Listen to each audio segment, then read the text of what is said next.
Hi there. Welcome to the podcast. I'm so glad you've joined me. Each week, we dive into the real, raw, and often unexpected journeys of everyday runners. Because every runner has a story, and every story has the power to inspire. If you've got a running story of your own, whether you've just laced up your shoes for the first time, or if you're chasing your 100th finish line, I'd love to hear from you. Sharing your journey could be just the thing that someone else needs to get out the door. And hey, if you're looking for a bit of motivation or want to keep running fun and stress-free, check out Zen Run. It's a relaxed community space that I'm building with simple training plans, guided runs and monthly challenges to help you stay on track without the pressure.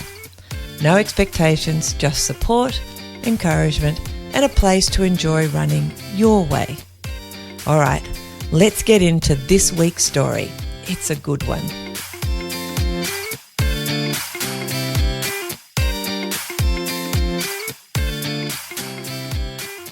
I've got an absolute treat for you today. Scott Bunny is on the podcast, and trust me, this is one of those conversations that will make you laugh, reflect, and maybe even want to run barefoot. Trust me. Scott is a race director, a former submariner, and someone who didn't really start running until his 40s. But when he did, he really went for it.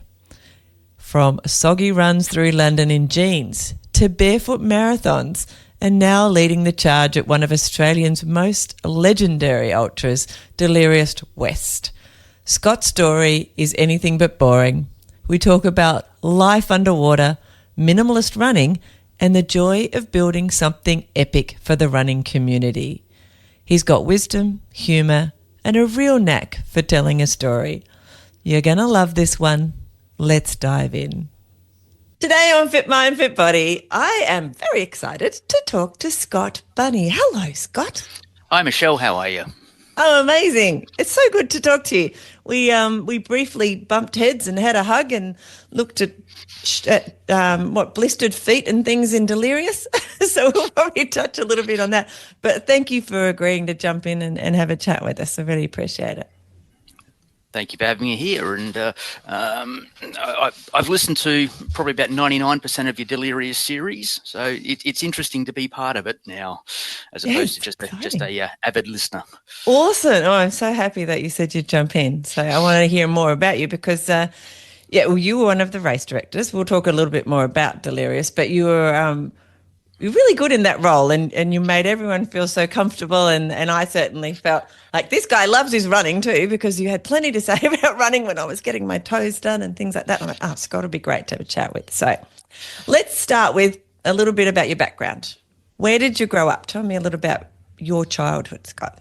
Well, I was born and bred in Western Australia. I was born in East Fremantle and then lived about 15 kilometres away from the hospital where I was born for nearly 18 years and then did something silly and joined the Navy. And you went further away. Well, funny enough, being in the Navy, you get the opportunity to live almost anywhere in Australia, but being a West Australian, I got the opportunity to get posted to West Australian-based ships. And initially, and that was great. Had a fat time doing that, and then decided that I wanted to do something different, so I joined submarine service. And spent 13 years serving in submarines, and left the Navy in 2006. I've been out of the Navy now longer than I was in, so it's a very strange feeling. And when it's that first thing that you've done when you left school, it's a pivotal time in your life too, isn't it? So it's kind of interesting, that when we reflect on those things, it's like quite pivotal, that thing we do when we leave school, kind of in the identity of who we are. Well, my now deceased mother kept a letter that I wrote when I was about 5 years old, and it said, "I want to join the Navy when I grow up." Oh. And I was the only person I knew who, through my entire schooling, my young adult life, who knew exactly what they wanted to do when they left school. Everyone else is like, I'm going to be a doctor, I'm going to be a lawyer, I'm going to be a train driver, I'm going to be a truck driver, I'm going to be whatever. Yeah. I'm joining the Navy. And I had that all through my adolescence. Left it. And I actually did it, and then did it for 18 years for various reasons. Just before we go on to what you went on to, did that, when you were a kid, did that influence how you chose subjects or tried hard in sport, or, thinking that you needed to, or I guess as you got a bit older, you being aware that being in the forces, you need to go in with a level of fitness, for example? Yeah. All of that was influenced how, your decisions. Spot on. Everything I did, other than I got into cycling when I was in my teens, and basically failed year 10 at school, and because I spent so much time on my bike, and was delivered an ultimatum by my dad, and he said, you either knuckle down or we'll turn you into a professional cyclist. Oh, wow. Well, that was a threat. Well, funny enough, some of the guys that I were racing against actually became professional cyclists. Wow. And nowadays are still heavily involved in the cycling sport. Yep. I run into them from time to time, but I'm glad I got the life that you delivered, or the life decision-making process delivered to me in the way that it was, because I don't think I would have done as well as a professional cyclist as I did as a professional sailor in the Navy. So, wow. And before we run into what where you went after that, did you have siblings as well? I've got a brother. He's a nurse. He's up in Kununurra in the very, very top part of Western Australia. And it's just the two of us. And what did your parents do? What was their... Dad was a civil engineer by degree, a mechanical engineer and mining engineer by actual trade. He did that for many years. My mother was a nurse at one point in time. Obviously a mother and household manager for the most of her life. We lost her in 1991. But we were an average family. I look back now and I see other families, not the nuclear family so much, but that mum, dad, 2 kids or 2.4 kids, whatever we're up to these days is the average number. And you think, well, that's an average life. And you look back now and you say, well, I actually had a pretty extraordinary life as a kid, given so many opportunities. I went to a great school. I went to Wesley College, which is a private school, very expensive private school. The sacrifices that people made to make sure that I got everything I needed and wanted. I also had a job as a kid. I mean, my parents went out for dinner. I think I was 12 years old, 11 months and about 3 weeks. They went to dinner and sort of happened to say to the hostess at dinner and said, "Oh, do you have any jobs going?" They came home from dinner and said, "We've got you a job. You're washing dishes at a restaurant." And I was a week under 13, I think, when I started work. That's amazing. It's illegal these days. And I started washing dishes in a restaurant, and then very quickly moved up into the cold larder and ended up doing food preparation at a very high class restaurant in Mosman Park, and moved on from there to another restaurant. And as a 16-year-old, at one point in time, was actually the head chef or the head cook in the restaurant due to staffing issues. So I'd go to school during the day, come home and get changed, ride my bike, go to the restaurant, prepare dinners for up to 300 people, and write menus, order food, do all that sort of gumph. Finally, the manager hired some more staff, and I got bumped back down to just kitchen hand, and did all of that whilst trying to cycle and earn money to buy cycling stuff. So it's not cheap even then. No, it's not cheap, and then of course you want to party every now and again as a 16, 17-year-old kid, but you couldn't because you're at work all the time, and then eventually left school, joined the Navy. So what do you think that taught you? That work? I was going to say work ethic, but that's putting words in your mouth. What do you think it taught you, that early foray into work? Well, I don't think it was the work so much that it instilled discipline. So, I have to do things that I don't want to do. I have to, go to school during the day. Didn't want to do that. I just wanted to join the Navy and go off and sail around the world. But I had to go to school, and then I had to go to work afterwards, and I had to do my schoolwork whilst I'm at work, because if I didn't do my schoolwork, then I didn't pass school. But if I didn't work, I didn't get paid. So it was all of those. You have to do this. You have to have the organisational ability to go to school from what did we do in those days? 9 till 3, and then go to work from 5 till 2 or 3 o'clock the next morning. Oh wow! Go home, get a couple of hours sleep, get up, go for a bike ride, because I was still wanting to race and cycling, and then ride to school, sleep through school because you're so tired. Do your homework, and then rinse and repeat. 5 days a week for school, and sort of 5 days a week, but Saturdays and Sundays for the restaurant. You just learn that. You mentioned work ethic. I don't think it was the work ethic. It's the discipline to do it, to start it, and to keep going. Because so many kids these days, I see kids that they start a million ideas, but they just stop. As soon as it gets hard, they stop. Which is why I like distance running. It is hard, but you don't stop. That's why we keep going. Yeah, that's very interesting. Can you remember running in particular as a kid? Like obviously cycling was your sport. Hated running. Absolutely hated it. Everybody says that on this podcast almost. As a cyclist, I had bad enough knees and ankles and hips and lower back. Dad spent millions of dollars at the chiropractor for me. Not made any better for the fact I played rugby union at school, and ended up with a spinal injury when I was in year 9 at school. What was it? A bit of spinal traction and wearing a neck collar for a couple of months. Wow. Yeah. Sounds uncomfortable. It wasn't good. No. Quite a lot of damage. Managed to, get over all of that. Yeah. But as a cyclist, I was never a runner. Even playing rugby, I was certainly not the fastest kid on the paddock. I could hit hard. That's why I played rugby. But I certainly wasn't a runner. I didn't start running until I was mid-40s. Oh, wow. Well, we'll get into that in a minute. All right.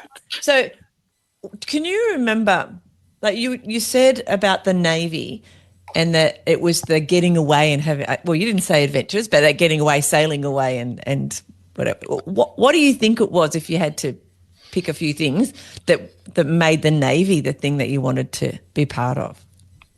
I think as kids, you've seen the World War II movies, and I was into the swashbuckling movies and the old pirates and things. The sailing ships and the beautiful brigs and the cutters and these beautiful yachts.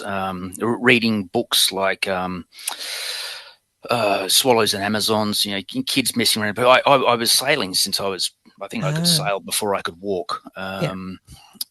I always have the stories in our family where my brother was taken sailing when he was 3 weeks old. I wasn't taken sailing until I was a couple of months old, apparently. So he had a head start on me. And I sailed. I was on the water. I was somewhere near the water all my life. I've been near a beach. I've been sailing, scuba diving, swimming, something in or around water all the time.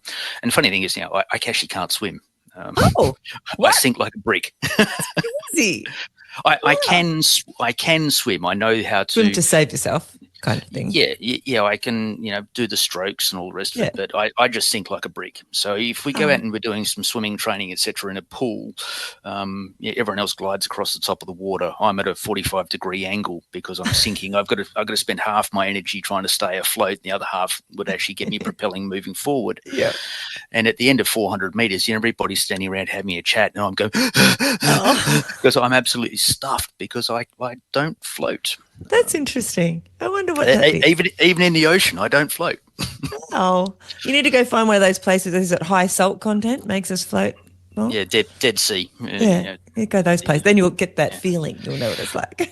Well, I still reckon I'd sink like a brick even in those places where they say it's impossible to sink, but I reckon I can do it. But I love that. It does sound like, it sounds like water is in your veins. Yep, salt water. You even get more water because you spend more time under it because you're not floating. And maybe a bit of the adventure. You kind of like, because that swashbuckling movies and things like that. They were all pretty adventurous, weren't they? I don't think it was the adventure that got me so Okay. much. And I remember I was a young sailor. Sometime later I changed over to be an officer. I was on a warship, and we're in. Um, we're north of Australia. Let's put it that way. Yeah. We're north of Australia, Mhm. and I was on the lifebuoy sentry, which you Mhm. stand on the stern of the ship, or at the stern of the ship. You don't stand on the stern. You stand Mhm. at the stern of the ship, and you look out into the ship's wake, Yeah. and you make sure. Well, you don't make sure. If you see somebody who has fallen overboard, you take Yeah. the appropriate actions, and you stand out there. It's one of the most lonely places in the world, because you're standing out there, and you could be rough as guts, horizontal rain, hail. It's awful, bouncing up and down on high seas. Or this day, it was perfectly calm, Wow. and you stood there, and the wake of the ship went all the way to the horizon, and that was the only ripple on the water. Oh, wow. But what made it even more freaky was in northern realms, the sky and the sea were exactly the same color. There was no horizon. It was like Oh, being in a goldfish bowl. And it spooky. was the most amazing feeling to stand out there, and by day, because it happens Yeah. quite frequently at night, and particularly when you can see the stars and things at Mm. night. But by day, standing in what is in fact a glass ball, and you Wow. felt so small and insignificant, Yeah. and that the universe is such a big, large, wonderful thing that we get to do this. Yeah. I've done opposed boardings on fishing boats. I've done the exciting stuff, Mhm. but I think that pales into that sunset or that sunrise or those sorts of days when you look around and you just look at the horizon. I can remember sitting on the bridge of a submarine. We've just surfaced somewhere, and it's nighttime, and you go up there and it's dark and it's quiet, and you're Mm. sitting outside in the fresh air. And from an old diesel electric submarine, fresh air Mm. was a valuable thing. And you look around and you can see the universe around you, and you start thinking about lots of things, including your place in it, and Yeah. where do you go with all of this? Are we doing the right thing? What am I going to do tomorrow? Yeah. What does the future hold? All of those things sort of leak into your brain as you've got this time Reflect. to Mm. reflect and marvel at the universe. Mm. That's what I like about being at sea. Mm. It's exciting from time to time, but it's the quiet times that I really relished. There's lots of awe and introspection possibilities out there, isn't there? Yeah, I mean, Yeah. it's again, getting onto the running thing. It's why I fall over so much when I'm running, particularly at night, because I spend so much time looking up at the stars and Yeah. not looking where I'm going, and thinking about our place in the universe and how big is the universe, and how that star over there, how long has it taken that light to reach us, and That's so good. all of those things, and then end up face first in the dirt. Yeah. So I know that. How do how do you stay fit when you're bobbing around on a boat or under the ocean in a submarine? What do you do? In the old class of submarines, you didn't. Mhm. Basically, what you went to sea with is what you went to sea with. Mhm. The Collins class submarines were a generation ahead of the farm technology of the Oberon class, Mhm. and we had a gymnasium of sorts. There was free weights and stationary bicycles and things, Yeah. and when conditions allowed, you were allowed to ride or lift or things. Mhm. But there were times, of course, when you weren't allowed to, either through noise or air consumption or Yeah. various reasons why you wouldn't be allowed to Wow. exercise. But but when you're working 6 hours on, 6 hours off, 24 hours a day for weeks and weeks and weeks on end, um, we worked it out. You walked. For submarines, spent most of the time at periscope depth, and there was 3 watchkeepers, periscope watchkeepers. You walked about 5.4 kilometres per day in a circle around the periscope. Um, Wow. yes, we were so bored that we worked out how far we walked in a day. You, you know, you were working so hard, you didn't really need to have the physical fitness, and Yeah. there were escapes. I mean, you could grab part of the T-frame and do a couple of chin-ups, or you could just drop into the passageway and do some push-ups, or lift something heavy or move something from one place to another. It was possible, but you didn't really stay fit. When you got into port, a lot of people would go thundering off and have a run, or go to a gymnasium, and a proper gymnasium and stuff like that. I did get into running for a bit, and I remember Submarine arrived in Port Lincoln in South Australia, and I just went out and popped out and went for a run. And when I was about 15 kilometres away from the port, I went, crap, I'm about 15 k's away, and two, where am I? I could see the coastline and went, I guess I'll just follow the coast and get back to Port Lincoln, because I didn't actually remember where I was. So. Oh, that's funny. I can imagine that happening, though. That does. It's a bit like you've been spun around a bit too, isn't it? Like when you just come into a port and after being out at sea for a while. Yeah, and it was one of those things that I just, I was feeling good, and I just kept running and running and running. And thought, and then, hang on a minute. Best I turn around at some point in time. And para 2, where am I? Where am I? All right. So you've done the Navy thing, and you did that for, what did you say, how many years? 20 years or something? 18 years. 18 years, almost 20 years. Yeah. And what made you stop doing the Navy thing? It stopped being fun. Okay. It stopped being fun. When I was a young sailor, it was a blast. It was the Navy, the Defence Force was fun. It was exciting. It was challenging. It was all the things that you wanted it to be. And then times they are a changing would make a good song, but Navy turned into a business, and the people who were running the Defence Forces started getting MBAs, and we started having business planning meetings, and I think the Australian Defence Force got lost. So the paperwork became ridiculous. The amount of time that we spent doing, excuse my French here, bullshit paperwork, just because there was some idiot in Canberra that needed to feel important. So we had to send them hundreds of reports for data that could have been more easily collected in other ways. And, I still remember, for example, I got told off because an idiot in Canberra sent out a signal to every fleet unit. We had to report our satellite television capabilities. Oh. Have you ever seen a submarine? Where do we fit the satellite dish? And it was, and we got told off because I just completely ignored it. I said, I'm not even gonna waste my time generating a response for that. And of course, this person in Canberra didn't get their response in time, so sent another signal to my captain saying, we didn't get a response from you. And my captain calls me in and says, why didn't you respond to this? I said, because we shouldn't need to respond to this. It's and he goes, yes, as stupid as it is, we have to. Need to. Yeah, we have to do those things. And I said, this is ridiculous, and sent him a photograph of the submarine and said, where would you like me to put the satellite dish? So, and you got and that was part of it. There was lots of things.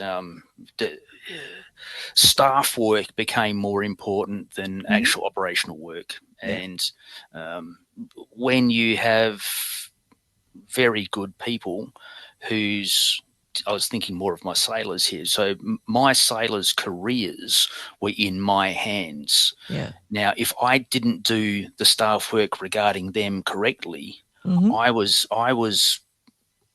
affecting their life. I wasn't very good at staff work. I was good at submarine operations. That's what I did. Well, I used to think I was good at it. Some people might disagree. That's up to them. I'm sure you were. But my sailors' careers were in my hands and were based on my staff work, and I thought that was absolutely ridiculous because I had one sailor. He was brilliant, absolutely brilliant at his job, but because I wasn't good at staff work, I couldn't get him promoted early. Oh. And I know another person who was brilliant at staff work got one of his sailors promoted early, and the guy was a basket case. Oh. And he was getting promoted to be gotten rid of. off his submarine. And so he got promoted and got moved ashore. And my sailor, who deserved to get promoted, didn't get promoted. And that went on for a couple of years before he finally got promoted. And, and it wasn't through my staff work. Yeah. It was just because he got the time. And I hated that. That was one of the least acceptable things that I found in defence was the fact that we spent all of our time doing staff work that directly affected somebody else's life. And I wasn't very good at it. So when you made the decision to make a change, what did you do? Like, how did that? Well, when I was in the Navy, I decided I'm going to have to do something when I get out. So I started studying a degree. I wanted a degree. I've always had a fascination in physics, as I mentioned before about looking up at the sky. And I loved what they now call classical physics, light, electromagnetism, sound, energy, all of those things. It's classical physics. So I enrolled at university and they said, right, we're going to do one semester of classical physics and then everything goes into quantum or subatomic, nuclear physics. And I no interest in any of that. I love, for example, Formula One racing. The racing itself bores me to tears. But the machines themselves, the engineering that goes into them, for the fact that when they have a crash, you can actually watch the energy transfer through the car and the car fall apart in particular patterns to protect the pilot who's in the monocoque cockpit and watch the energy transfer around. That's fascinating to me. I would love to slam things together at high speeds. And I'm not talking about, slamming a proton into an electron in a 27-kilometer loop under Switzerland.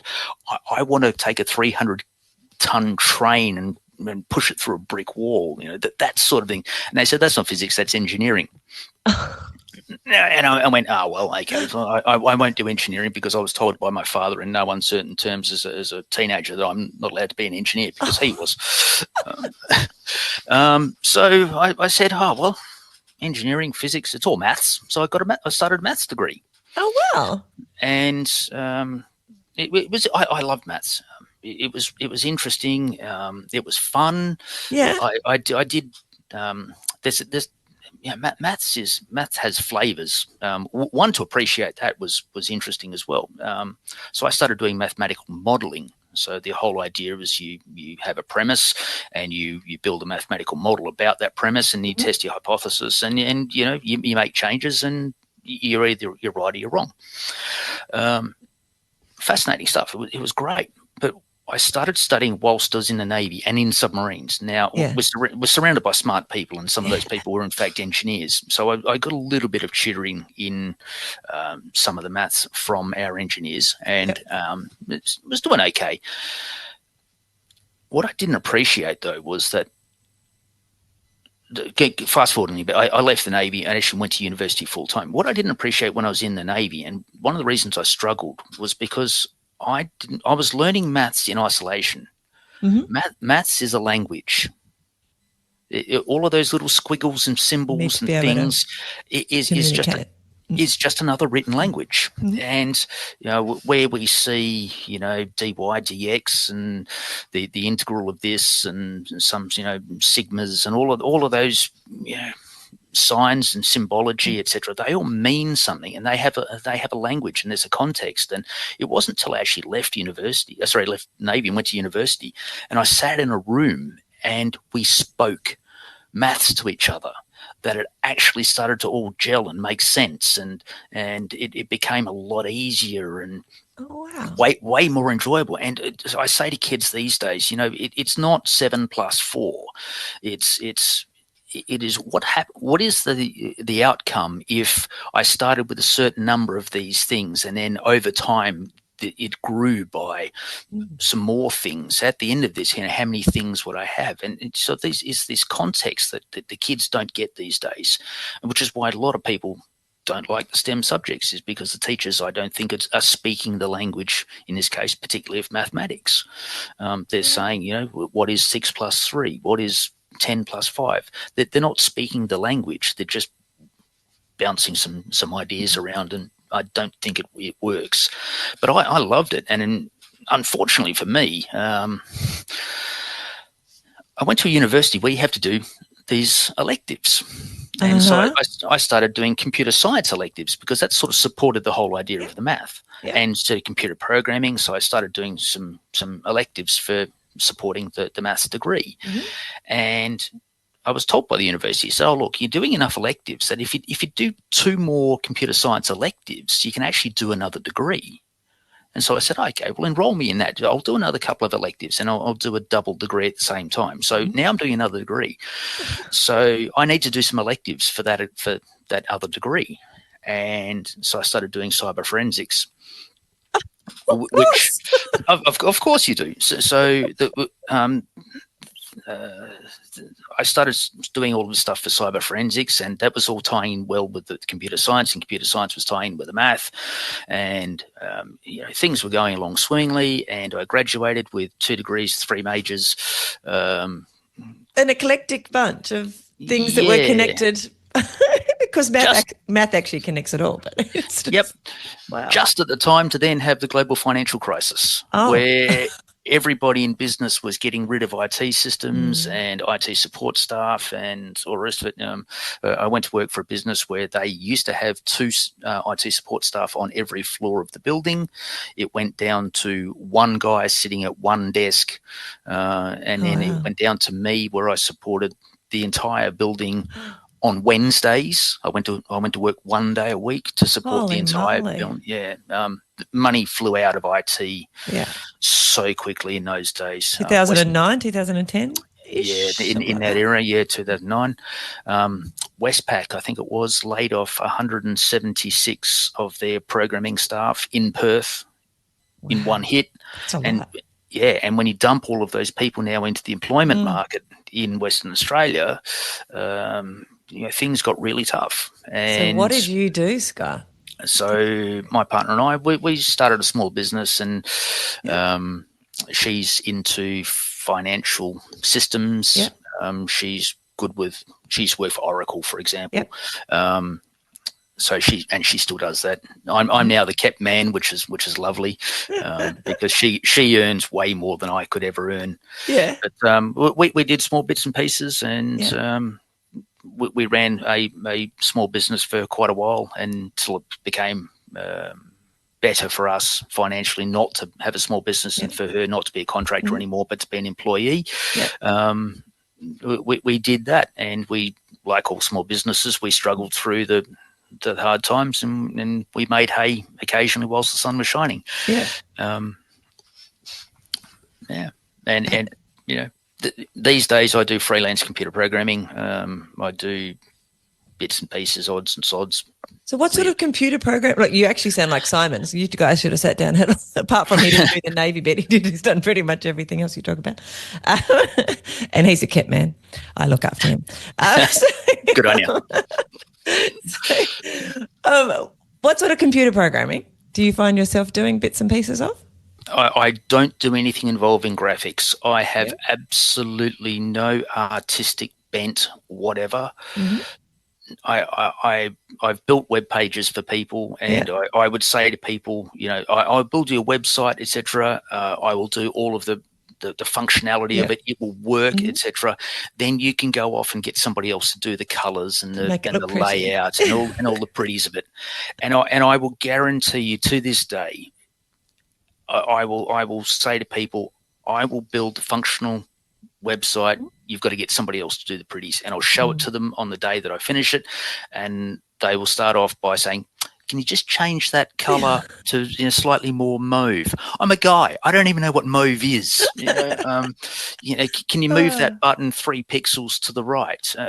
No, I don't do any of that. Does the button work? They won't even click on it. The first thing they do is everything that I say that I will not do, and that is all of the prettiness and the function over form. I don't deal with any of that. So I a lot of stuff that I write is for stock traders, stock, foreign exchange, futures, etc. So exciting. Mathematical algorithms for supporting their trading or analysing the trades that they've done or anything, database engineering. I've done, what else have I done? I've done all sorts. So I'll program in whatever language I need to program in. Unfortunately, I'm not doing anything. There's flavors du jour, and the flavor du jour is Python. I don't know enough about Python to program anything serious in it, but I still revert back to C++ more frequently than anything else. Although I do like some of the web languages, the PHP and JavaScript and things. So they're good fun. But I love that. Oh, there's a whole lot of commonality between a lot of what Simon and I've done over the years. I'm not the smart cookie that you guys are. I'm pretty good at breaking stuff. I'm not frightened of pressing buttons and then breaking stuff, and then Simon fixes it. So that's handy. Great. I'll send you some projects, and you can be my my tester. I'm good at testing stuff because I'm very good at breaking stuff. That's pretty cool. Never get somebody who wrote that to test it. No, I notice that myself when I do some stuff, and then I go, oh, it works fine, and then you get the first client come in. Oh no, didn't test that bit. Whoops. I never expected the users to do that. Hey, what's wrong with you? Anyway, running. When did you start running? You said in your 40s, which you don't look much older than 40 now, so a couple of years ago. Tell me what happened. My Tracy got a job opportunity in the UK. She's also born in the UK. Oh, cool. So as a dual citizen, had the opportunity to go back to the UK. So we moved to the UK on our first move. Her cousin lived in Holborn, which is just next to Soho, central London. Yep. And we were staying there, and Tracy would get on we would walk to the tube station in the morning. Tracy would get on the tube and take the tube to her next destination. Then we'd get on the bus, and the bus would stop outside her work, and we'd get off the bus. And because I'm new in London, so I would then walk home. Okay. So it was about 12 Ks. Yep. And I would walk home, and I would start doing things like the Monopoly board. So let's go find Park Lane. Let's go to Oxford Street. Let's find the Victoria and Albert Museum. Let's find the Science Museum. And I would walk past all these places on the way home. Very cool. And then look for events that were going on. So hey, there's something on at the Natural History Museum on Friday night. So let's plan to go to that. Something else on. I'd see banners and posters and things. And then one day I get off the bus and it's raining. No. And I didn't want to walk home in the rain, so I jogged. And you didn't have a brolly, as I would say in English. I didn't have a brolly. I was wearing jeans. I didn't have good running shoes on. I had walking shoes on, and I got back to Holborn, and I was so chafed. Chafed. You do not know how much I was hurting. It obviously didn't put you off, though. No, but what I did that afternoon was once I could get down the stairs without screaming, I went to a shop called Decathlon, and I bought some running gear. So I bought a pair of running longs because it was getting near winter. So I had some long pants and a pair of shorts and a running shirt. And the next day when we got on the tube, I was dressed like a runner. And we got off at the other end, and instead of walking home, I jogged through the rain, still going back down through, Regent Street and Oxford Street, and going around a Monopoly board and seeing all the cool places. And sites. But I was now sort of jogging and running, and that's really where it started. And we ended up moving to be a lot closer to Tracy's work. Yeah, and we were one street back from the Thames. Oh wow, that's pretty cool. So all the way along the Thames is the Thames towpath. Yeah, and where we were in Kew. We had 5 bridges near us, and so I started off, and I would let Tracy go to work in the morning, and I would go for a walk or a jog around between the first 2 bridges, and that was, I think, was about a 5K loop. Yeah. And then I got to stages of being able to run that all in one stop, without stopping, one shot, and then ran out to the second bridge, which I think was about 7.5K loop, and then doing 3 bridges, it was a 10K loop, and then eventually I got to the stage where I could run from here all the way along the towpath, touch the bridge and at that end, and then come back again, and that was 21Ks. Wow. And I was doing this in summer, which was on a Wednesday that year. I was going to say, I have been to England a little bit. Yeah. So when the weather was good, but I was also doing it when the weather was horrific, and the mud of the towpath froze and shredded your shoes, and It's slippery too, I guess. it's slippery and icy, and it wasn't. It wasn't fun, really. And I got to the stage You where I was kept running. doing it, even though it wasn't fun. Yeah, I got to the stage where I was running 21 Ks, but I got such a sore hips, knees, lower back that was becoming problematic. And so I started seeing a physiotherapist, and he said, "Oh, well, we're going to change your gait, and we're going to change your shoes, and we're going to change this." And I gave him hundreds and hundreds and hundreds and hundreds of pounds, put his kids through college, bought their first houses. Oh, it was good of you. Yeah. And eventually he got to the stage, he said, "You know what? Take your shoes off." Yeah. Take your shoes off. And I got onto the treadmill and I started running barefoot.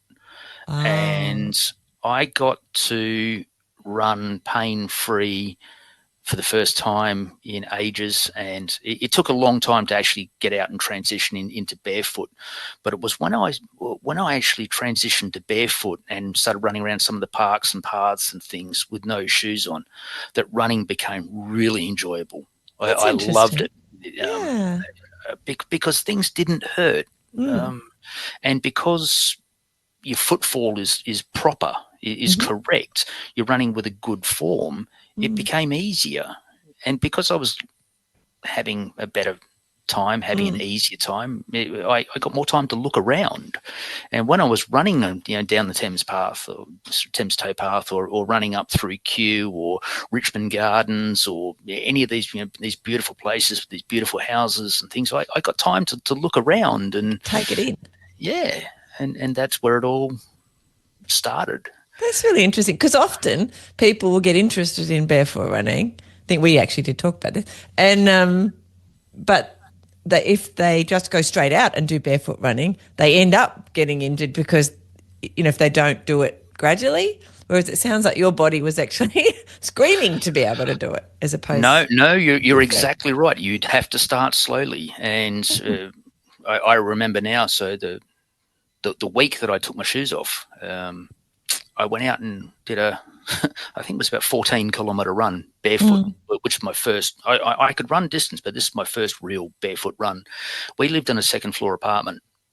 I could not walk up nor down the stairs for nearly a week afterwards. My calves and my Achilles were so sore from running in the barefoot style.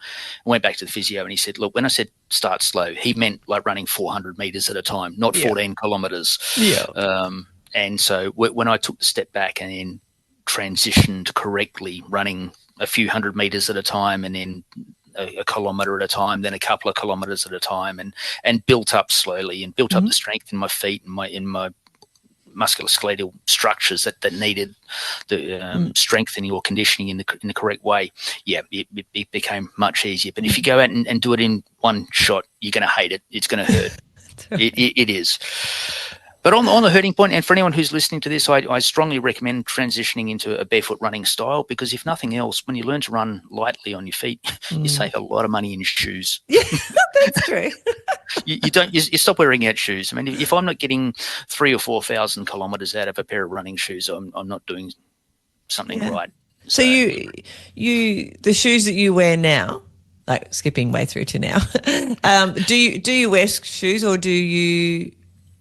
Yeah, what do you do? Like, could you combination of both? How do you do that? If I'm going out doing a short run just around the burbs, I'll sometimes just go out barefoot. I have minimalist running shoes. I like the Merrell. I loved the Merrell Bare Access, which they don't make anymore, but I have the Merrell Trail Glove, which I've worn down sufficiently to be able to run on the road. Again, they've only got, I don't know, 3,000 kilometers on a sole that's about 6 millimeters thick. And I've got some ultras for the wide footfall. And I do have a pair of Salmings for trail as well. If I'm running barefoot around the burbs, I try and always run on hard surfaces because it gives you that immediate feedback about whether you're doing something right or wrong. So if you're overstriding, you'll get blisters underneath the ball of your foot. If you're towing off, you'll get blisters under your toes. Obviously, if you're heel striking, your heel will hurt. But I get lazy and I get distracted. So if I'm doing a longer run or I'm running on there's only a few trails around here where I can run barefoot, but if I'm running on those other trails, I have to be shod or wearing a shoe.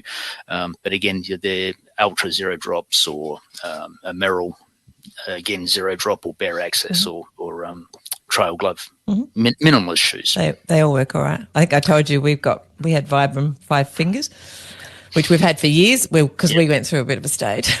So we didn't stick at it like you, though. Simon wore his out, though. He loved his. Mine, I still use them, but not for running. I tend to use them for like rock hopping and, I don't know, occasional, just, odd things here and there.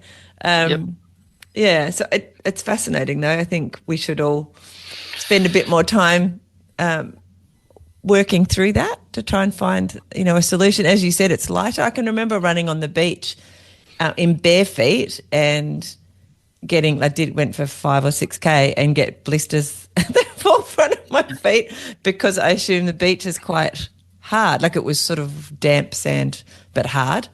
Yeah, so I don't know. That just caused blisters. But as you said, it probably means I was too far forward, like I was running too overstriding. Yep.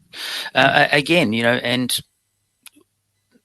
running on the beach in barefoot, when your toes and when your feet are in contact with the earth, it's the best feeling. Oh yeah, that's great.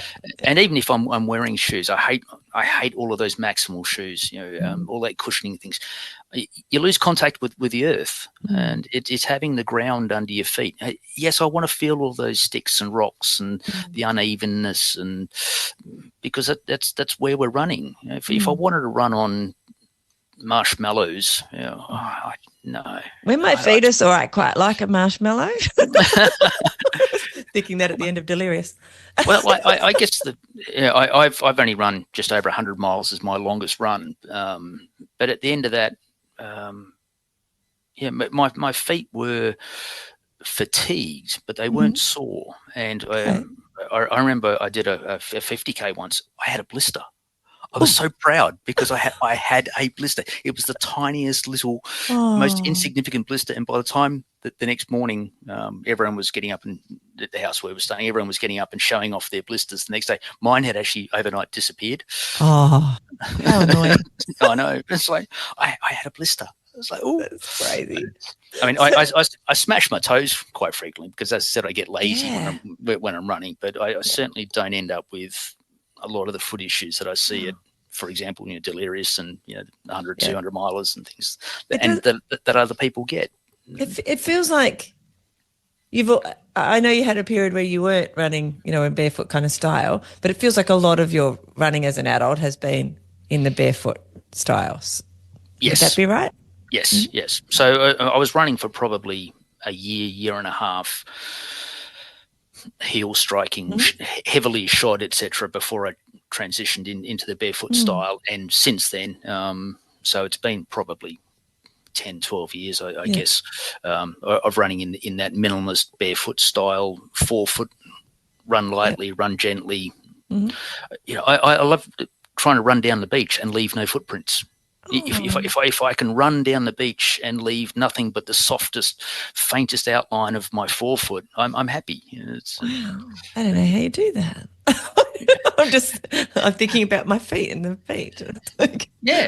And I tell you now, it is the craziest thing. You'll start off thinking about your feet and your footfall, and you'll concentrate on it and things, and then at some point in time you'll realise that you're doing something right, and then you'll look over and see the seagulls or the ship sailing past, or the girl in the bikini over there, or whatever it is that's going to distract you, and from whatever impetus is, you've then got to stop thinking about your feet, and you'll run smoothly for the rest of that day, or maybe that week, and you'll figure it out. And then at some point in time, you go, think about my feet again. and you go, oh, bugger, I shouldn't have thought about my feet, because now you think about your feet again, and you go back to thinking about your footfall, and am I overstriding? Am I, is my ankles under my knees under my hips?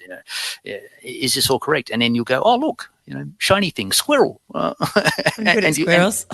Yep, and you'll forget again, and you'll go back to this joyful. I love that. I mean, and it's all these people who are into mindful running. I'm into mindless running. So if my brain is empty and I'm just marveling at, then to me you're being mindful as well in that moment. In those moments, you are being mindful of being present in that moment, and that's kind of another way. That's how I look at it, anyway. So you're in England and you've adopted this style of running.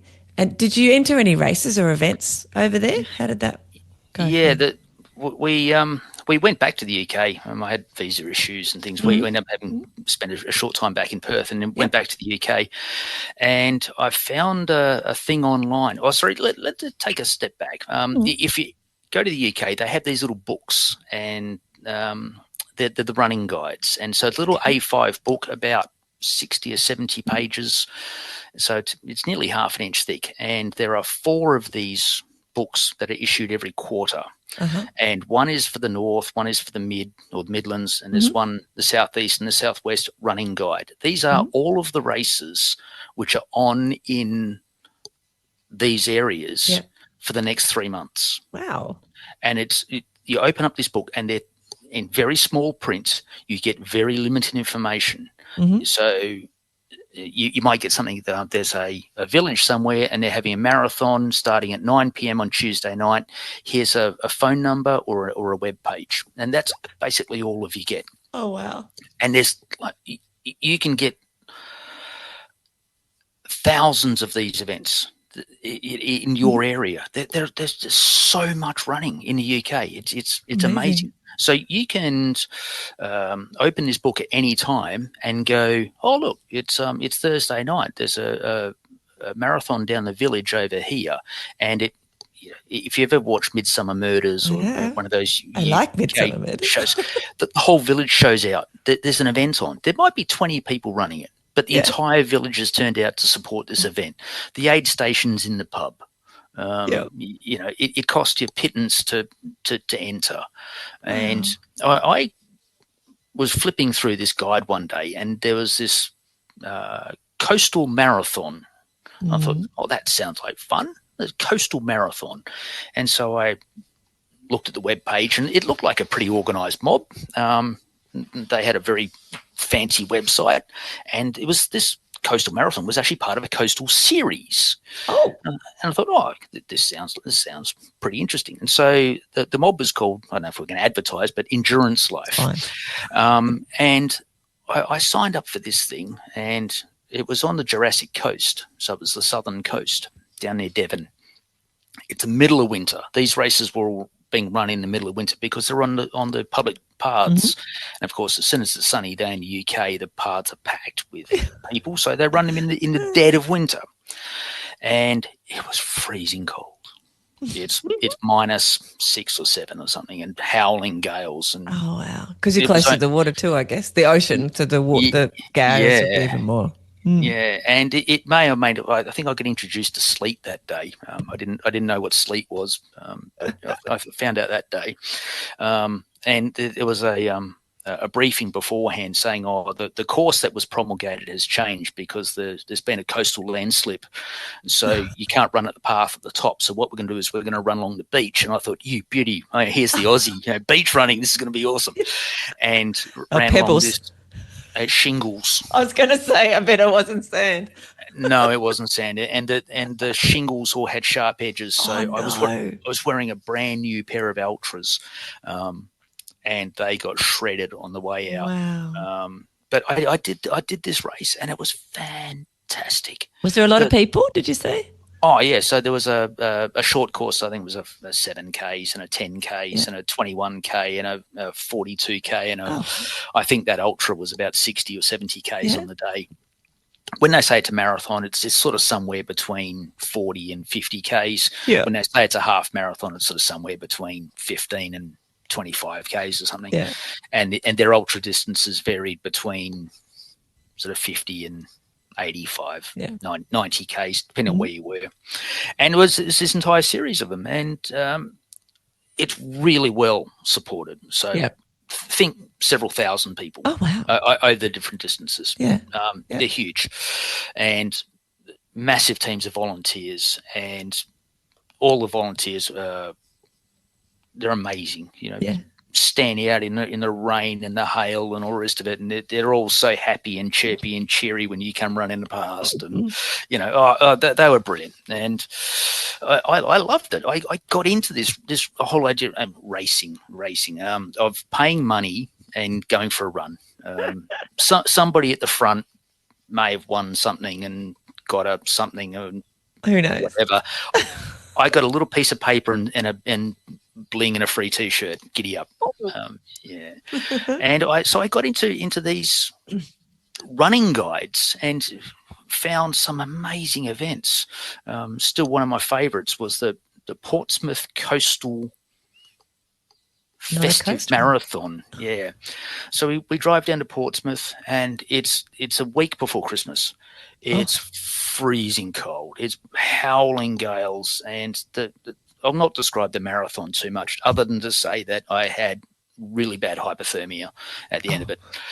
But for 38 quid, 38 pound, you could go join this marathon, run an interesting course, come back to have a hall full of hot showers, beer, wine, soft drink, champagne, a goodie bag that was probably worth about £50 anyway, the best T-shirt and bling, all for £38. And it was a fundraiser for the RNLI, the Lifeboat Association. Yeah. And so they were making money out of this as well.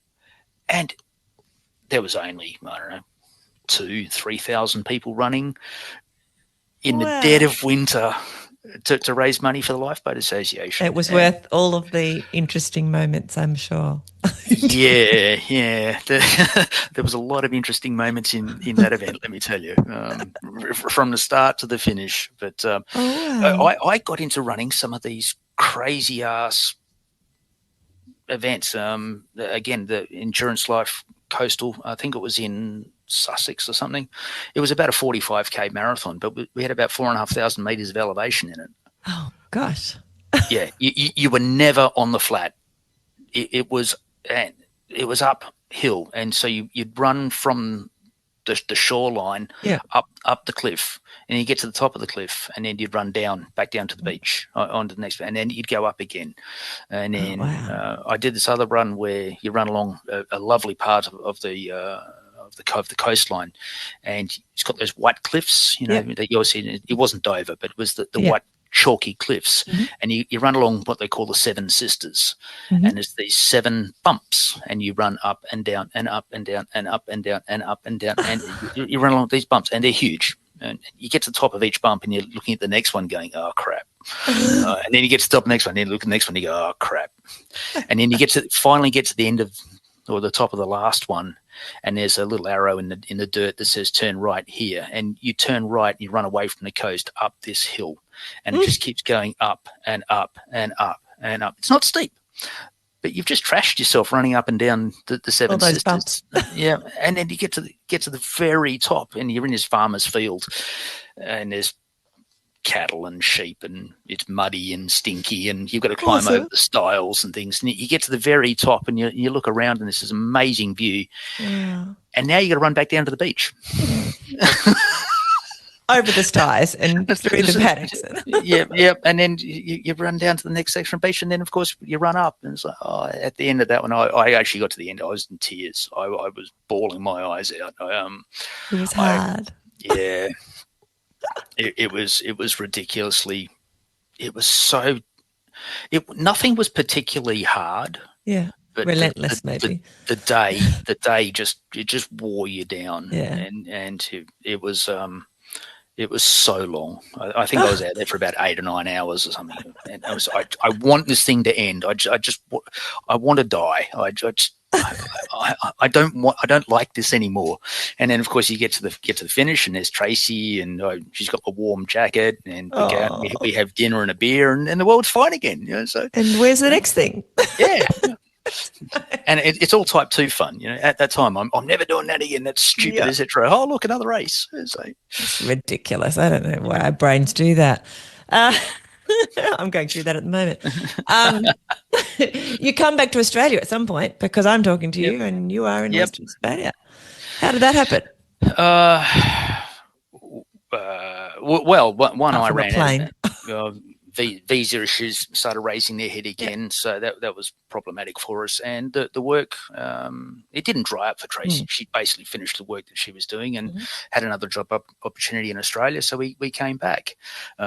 Tracy, who will probably listen to this later, will know wholeheartedly that she will move back to the UK in a heartbeat, and I think she's got her sights set on us being in the UK more permanently in the near future. We're already planning on going over in 2026 or 7 when the Tour de France will be starting up in Scotland. So we'll go and follow the Tour de France down through Scotland and the northern part of the UK, and then do some of our own things. We love the northern part of Wales, for example, so we're gonna go off and to do some stuff around there, and in the Midlands, So and there's some runs that I want to do as well. So if all of that comes to fruition and ties in, we'll do that. And I'm pretty sure if I said to Tracy, let's stay, then we'll be staying, and we'll be renting out the house and staying there forever. But maybe not forever. But I think she would go back at the drop of a hat. We took 3 of our 5 children, our youngest 3, and travelled the world for 18 months, about 11 years ago. And we spent 6 months house sitting. I've got a British passport and an Australian one. And we spent, 6 months house sitting around the UK. And because we had a family and we ended up buying a Tarago there for the time we were there and the time in Europe, house sits meant we mostly got, out of London. We didn't get a lot of any London house sits. They were all outside in the country and, up near the border of Scotland, and just lots of places. So those places you mentioned, we kind of liked as well. It's kind of, a beautiful place. Well, we bought a motorhome last time we were there, and we were going to rent one, and we learned pretty quickly that the rental market over there for motorhomes is ridiculous, particularly coming up to the Tour de France. But we ran into a guy, I forget how we met him, but we ran into a guy who sold motorhomes, and he's down in Kent. And so we got on the train and we drove. Went down to Kent. I think we drove train, whatever. We ended up in Kent. We're looking at these motorhomes, and he says, "Look, I used to rent them out, but people trash them and then try and give them back to him. So he will sell you the motorhome. If you look after it, he will buy it back at an agreed price." Okay. And we said, that sounds pretty good. So good. We bought a motorhome. He ended up being called Vinny, for about £21,000. We drove around Europe for about 7 months. And we sold it back to him for about £18,000. Wow. So for about £3,000 to have a motorhome for 7 months, and we're Australian, so we put some kilometres on that thing. Whereas if you wanted to rent a motorhome, for example, for the 2 weeks of the Tour de France, you're probably going to be looking around about £3,000 to £4,000 just for those 2 weeks. And we had it for 7 months, so we went all over the place. I mean, we went to Spain, we went to France, we went Sounds amazing. We were down in Barcelona, and we're talking to this Dutch couple, and we said, "Where are you going tomorrow?" I said, "Oh, we're probably going to try and be in Pisa." Yeah. And they went, "That's in Italy." I said, "Yeah." And they went, "Hang on a minute." So we're just going to drive across 2 countries in a day. It's easy. Yeah, we're Australian. I mean, it's only about 1,000 kilometres or something. We did 5 or 6 countries in one day. That was in one particular drive, which was kind of, we kept saying to the kids and laughing about it. We don't, that kind of distance thing in Australia versus what they have over there. It's amazing what you can see in a day. Yeah, we did the crossing countries thing. We did this. We woke up in Germany and then went through, was it Belgium, Holland, Luxembourg into France in a day. Yeah. We did that. And I think we went into Italy. And we'd come from England, we'd gone in the tunnel. It's like, I think we had McDonald's in Luxembourg, which was with the kids. It's quite funny. Anyway, so you're running back, you come back to Australia, and what does your running look like when you come back in Australia? Because you don't have these little books here. I mean, we have plenty of events, I guess, but it doesn't sound like we have anywhere near as many as they do in the UK. But how did you navigate that? Because when you left, you weren't a runner, if that makes sense. Like you weren't you didn't have a group of running buddies to just sort of slip back into. How did that look for you? Well, when we're in the UK, we're living in Kew. Sorry, UK first time. We're living in Kew, and I was running up and down the towpath. I ran past this place called Old Deer Park. Yeah. And I didn't know what the correlation to all of this was, but occasionally you'd see flags out and you'd see a whole pile of people running around. Mm-hmm. And then sometime later you wouldn't see any flags out and you wouldn't see anyone running around. And I sort of got to the point where it was like, hang on a minute, this is all happening on a Saturday morning. Okay. There's something down here on a Saturday morning. So I got up one Saturday morning, freezing cold. It was pea soup fog. The mud on the towpath was frozen solid. It was icy. It was snowy. It was slippy. It was horrible. So I run the 7Ks from our apartment down to Kew. Down to Old Deer Park at the other end of Kew, and I see these flags, and so I go and talk to people standing around the flags and said, what's going on, etc. I said, we normally do a run here on Saturday mornings, but we're cancelling today because it's too icy. And so I turned around and ran the 7Ks back home through the snow and the ice and went, well, that's a bit of a busted flush, and those people aren't really good because I've just run 14Ks through snow and ice, and you wouldn't do a run because it's too icy. Anyway, that was...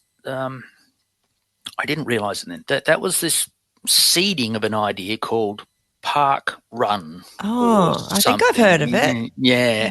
So anyway, we come back to Australia and I'm running around by myself and a bit bored running around by myself. I said, are there any local running groups? Yeah. And something popped up and said park run in Western Australia. And it was the second park run, the second event of the only park run in Western Australia that was on this weekend, is a place called Claysbrook Cove over in East Perth. And I was busy that weekend, so I didn't go, and then sort of forgot about it for a couple of weeks. And then I think I went on, I think it was the seventh event, and I went down to park run. I was the guy running barefoot. No, did you forget your shoes, mate? You're that guy. That's right. I was that guy, etc.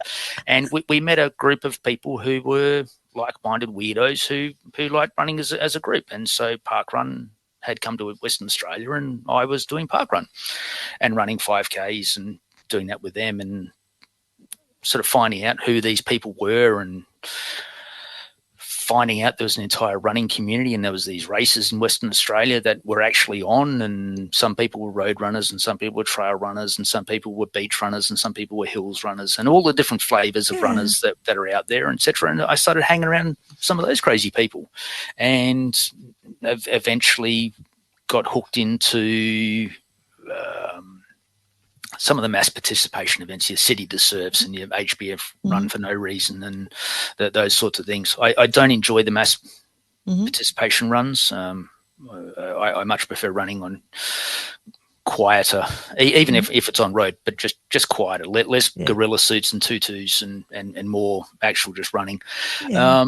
So I started hanging around some of those people and got hooked into running further, and obviously I hadn't run a marathon by stage. Somebody had mentioned a friend of ours who now moved back to the UK. He said, something about a marathon. I said, I'd like to give that a go one day. I'll give that a go, etc. I thought perhaps I ought to do a half marathon first to see if I can actually do it. And so there was a trail half marathon coming up, and I'd never actually run on particularly West Australian trails. Yeah. Because, as you know, they are different. we have silica sand and pea gravel. So I thought, you know what, I'm not going to do the half marathon trail. I'm going to do the 12K trail. And I started my first event. And one thing I didn't realize about trail running is, particularly on narrow trails, is the race organisers need to spread people out. So everybody's in a big group at the start. So how do you spread people out? Well, you start and you run up a hill. Go straight up a hill. So from the start, go up a hill, and that will spread everybody out. I thought, that's actually very cunning, very smart idea. Ran up the top of the first hill and hated it. I was like, what a stupid idea. Who put this hill here? Yeah. So let's not start running uphill. But anyway, I've now come to embrace the idea. So I went and did that and ran, and then did a half marathon, and then eventually signed up for my marathon, because I wanted what everyone says for distance running. You know, if you want to change your life, run a marathon. You're going to have these epiphanies. You know, it's life changing, etc. I ran my first marathon. I trained really hard for 6 months. My body was a temple. Nothing will interfere with my training. I was on point for marathon man. Yeah, and I drove everyone nuts with it. And I ran my marathon and hated it. I came across the line. There was no epiphany for me. There was no life-changing moment. It just sucked. And I thought, well, maybe I didn't run far enough. Maybe 42Ks isn't when the epiphany happens. So I signed up and did a 50K down in Bunbury, an event called the Three Waters. And I remember that one quite specifically. One, because it was a hot year, and there was a 42K race and a 50K race. And basically we're running. We all started together of sorts, and we're running back towards the finish line for the marathon. And this guy comes up and he's running on my shoulder, and he starts, you know, we're racing now. And he starts giving a little bit, and thought, oh, well, screw you, buffalo. I'm going to come with you. And so we're running hard. We've got about 15 Ks to go. Well, I've got about 15 Ks to go. And we're giving it some. You know, we're on. This is going to be a big negative split. We're on. And we come running down across the paddock. And, of course, that's the marathon finish for him. I hadn't noticed he's wearing a different bib to me, and they said, no, Scott, you get back out and you get back out on the road by yourself and go do the other 8Ks, and then you can come and sit down. And so I crossed the 50Ks, and I wasn't happy. I was grumpy, and I hadn't had my epiphany. Where does this epiphany? Maybe 50Ks isn't far enough. So I signed up for a 50 miler. And so I ran my 50 miles, and I remember coming in, and that was on trail. So the other two were on road. So I'm not doing a 50-mile trail, and we're coming in to Dwelling Up and at the chalets there for people who know the area. And I to this day, I don't know who the person was, but there was a guy sitting in a chair just short of the finish line, and he was obviously waiting for his runner to come through. Son, daughter, husband, wife, whatever. And he's just sitting there minding his own business. And I come running through, and I just look at this guy sitting on the chair, and I just start swearing at him. 50 fucking miles, you can stick that fucking, what a stupid fucking, and this guy's just sitting there, and he's like, I don't even know who he is. So, and you can stick this on. This is such a stupid idea, etc. I finish. I got my bling around my neck, etc. And Tracy pours me into the car, and I have a beer and think we're on our way home. Your Tourette's calms down. Yeah. And you know, I'm sitting here on the way home, going, you know what? Next time, I'm just gonna change this. Next time, and it was this, but I still haven't had my epiphany. Where does this epiphany happen? Where's this mind-blowing explosion of reality and realization? When does this occur? Because it happens to everyone else, but it hasn't happened to me yet. So of course you know where this is going. Sign up for 100 miler, you know. So I run my 100 miles, and still hasn't happened. So. I think that you've broken it though by floating around in the ocean, sitting there under the stars, or when the horizon meets the ocean and having those moments. I'm not sure. Yeah. But you've already got a lot of that, I wonder. you talk to your big Kevs and the ilk and who say, 100 miles isn't far enough. You got to, 100 miles is a race. 200 miles is the experience. And it's like, well, it's a moving picnic. it is. And that's one of the things I love about distance running as well, is I get to eat all the food. But yeah, I don't know where the running came from. I don't know where it's going. I know wholeheartedly I'm never going to do 200 miles. I think. Why do you say that? I think you all are crazy for doing it. And the other thing is, but I'm happy to support you. Yeah, I've thought about how would I do it. I've race directed Delirious 5 times. Wow. I've been medic at 4 of the other 100 and 200 mile events. Yeah. Including the eventful year in South Australia. I still don't know how I would do 200 miles. For me, racing those sorts of distances is aid station to aid station anyway. So yeah, racing is not really in my vocabulary. Yeah, it's cover the distance, and let's do 200 miles over 4 days. That's 96 hours, 4 days for covering 200 miles. That's 50 miles a day. So why not just go out and run 50 miles? I could do that, 17, 18 hours at a comfortable sort of pace, have 7 hours sleep or 6 hours sleep with some eating and showering at either end of it, and get up and run another 50 miles. But at the end of it, have I run 200 miles? Have I run 50 miles 4 times? I don't know. I'm amazed by the people who do it, and I love the people who toe the line to start it. I love the people who halfway through have met the demons and fought them off.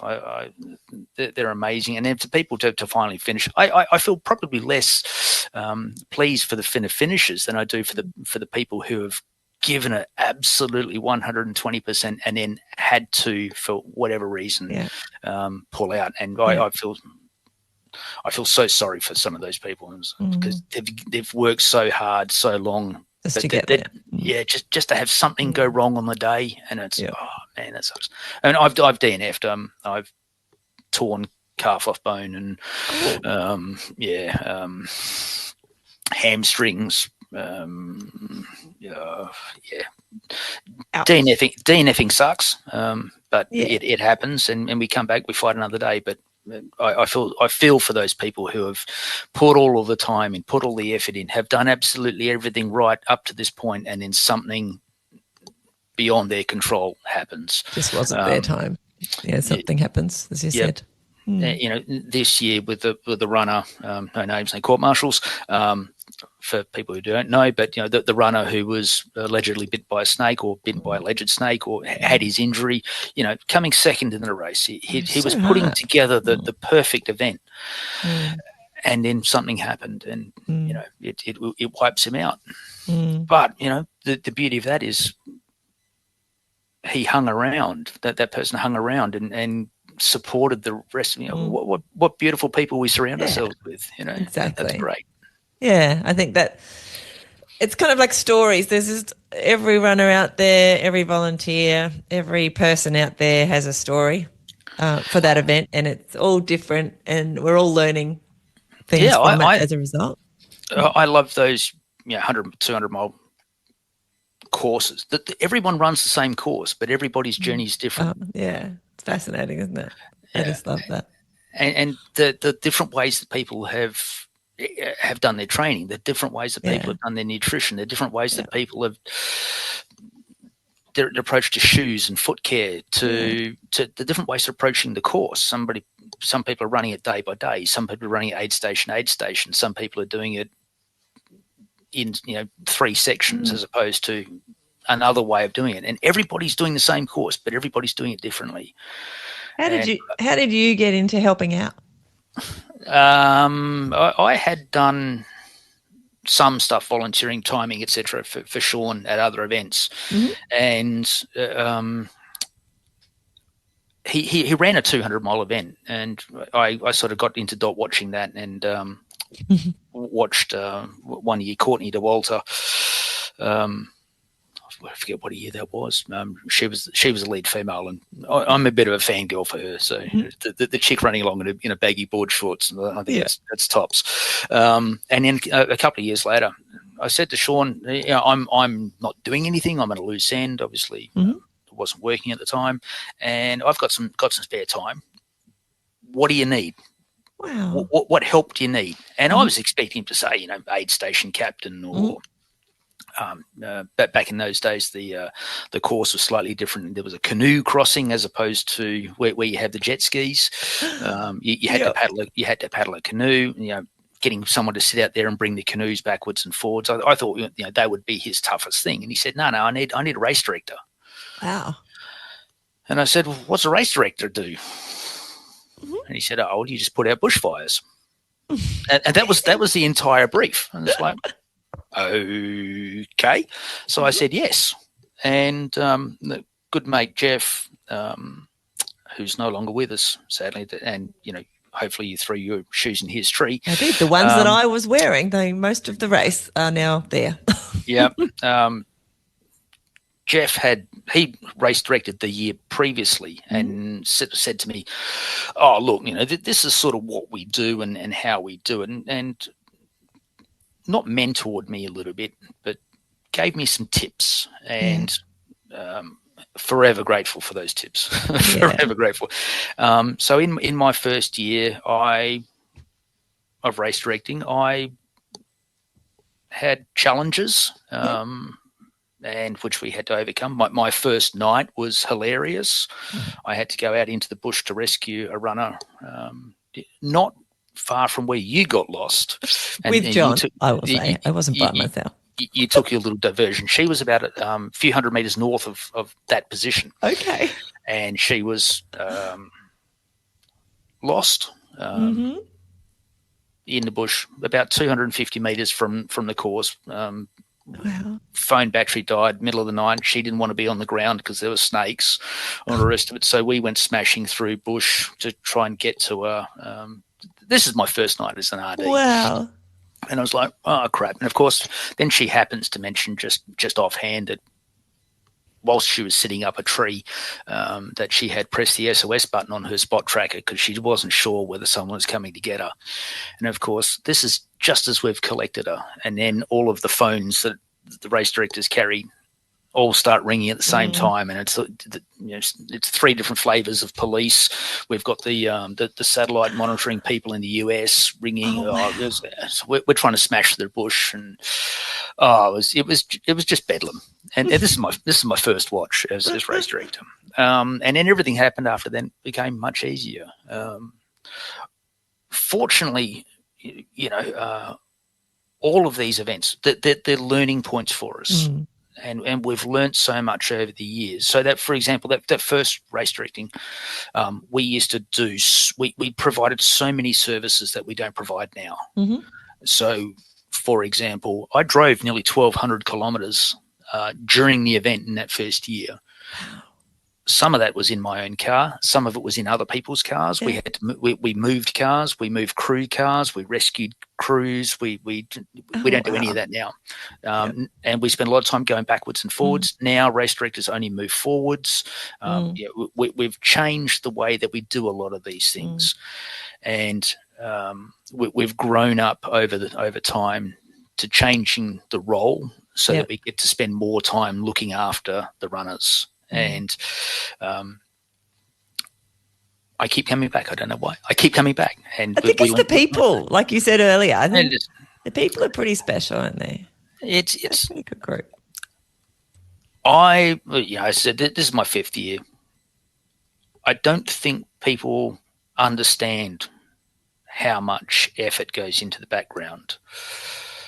I've been a race director here for only a 50K ultra, mind you. But I was responsible for all of those people out there who were not, you couldn't reach them. They fell to a road if something went wrong. So nightmares about that. I think it's lovely now. We're getting people, mainly broken runners, but even runners who have to pull out during an event who come and support and do other bits and pieces. Get this little snippet, get this little sneaky view about what some of the stuff that goes on in the background. It's massive. It's a challenge, and it's life-changing because, you know, you ran your event. Yeah. I get to see you run your event, but I also get to see everyone else run their events. And as many runners, you know, we're having their epiphany experiences and all the rest of it, I get to see 130, 150, 200, however many we're going to have in these events. I get to see all of those epiphanies. I get to see all the blood, sweat, tears, the vomit, the grazed knees, the broken arms, the snake bites, the rhabdo, the hyponatremia, the you know, the blistered feet. You get to experience all of it, and I love it. It's such good. It's hard. Don't get me wrong. It's bloody hard work.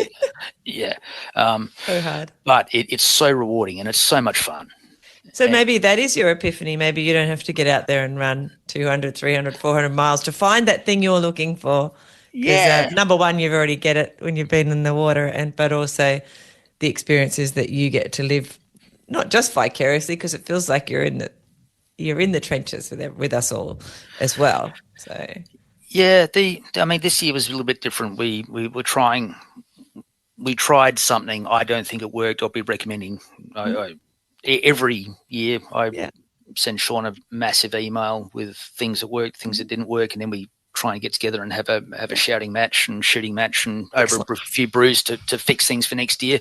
There's a few things this year which I don't think work quite well for us, that we'll change for next year to get the RDs closer to the action. I think we're a bit aloof this year, a bit further away. I love the race controllers. That they were fantastic, and that was a concept that we discussed over many years, to have those remote race controllers. And you know, I don't know if it's because they did such a good job at monitoring the runners themselves that normally at the end of when we're at the finish line and the last runner comes across the line, previous years there's always been this massive decompression. Everybody's off the course. Everybody's safe.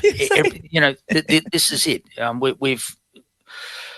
We've managed to get everybody who's going to finish. We've managed to get them to the finish line, and that's an amazing pressure off. And there's this release immediately. I didn't get that this year, and I don't know why. And I think it's because a lot of the worry and concern and the in the weeds safety aspect, safety watching is done by the race controllers as opposed to the race directors. Overarching thing. Yeah, the Overwatch, as I call it. I hate the term. I like the term Overwatch. That the race controllers and the Overwatch, and that means the race directors. We can be the Valkyrie out in front, dealing with the shit on the ground and being in the trenches, being in the weeds. But one of the things, as I said, I think it detracts from slightly is that hands-on feeling of, I don't know, tension, of that nervousness that you get every time. You wake up, you had your own watch. First thing you do is you wake up, is you look at your phone. Where is everybody? You know, where's Michelle gone? How's Michelle gone? She got lost again? She got lost again. So, and you know, you're looking at all the people that you're worried about. At the start of the race, it's funny. Everybody's just a number. I don't know who you are. You're bib number 1, 2, 3. Oh, look, there's 5, 6, 7 over there, and Big Kev 666. But anyway, they're all just numbers. Yeah. But by the end of the race, it's the person again. It's the name. It's the here comes Michelle. Here comes name after name after name after name. They no longer exist as a number in your brain. And you've watched with fascination sometimes the dot move down the course for 5 days, 4 days, 3 days. And invested yourself. And as I said, the first thing you do when you wake up is grab your phone, have a look. Last thing you do before you go to sleep is have your final look Where is everyone? Is everybody safe? Am I okay to go to sleep? Yeah. And even when you're sleeping, so that the incident that we had this year with the snake bite, I was off watch, but my phone beeped, and it does that. Yeah. A message comes in, and then it beeped again. So when you're getting two messages that quickly, that's something's happening. Something's happening, and I looked, and the first message that popped up was the SOS message, and it's like, I've been off watch I've been asleep for, I don't know, half an hour, I suppose. We've got trade on now.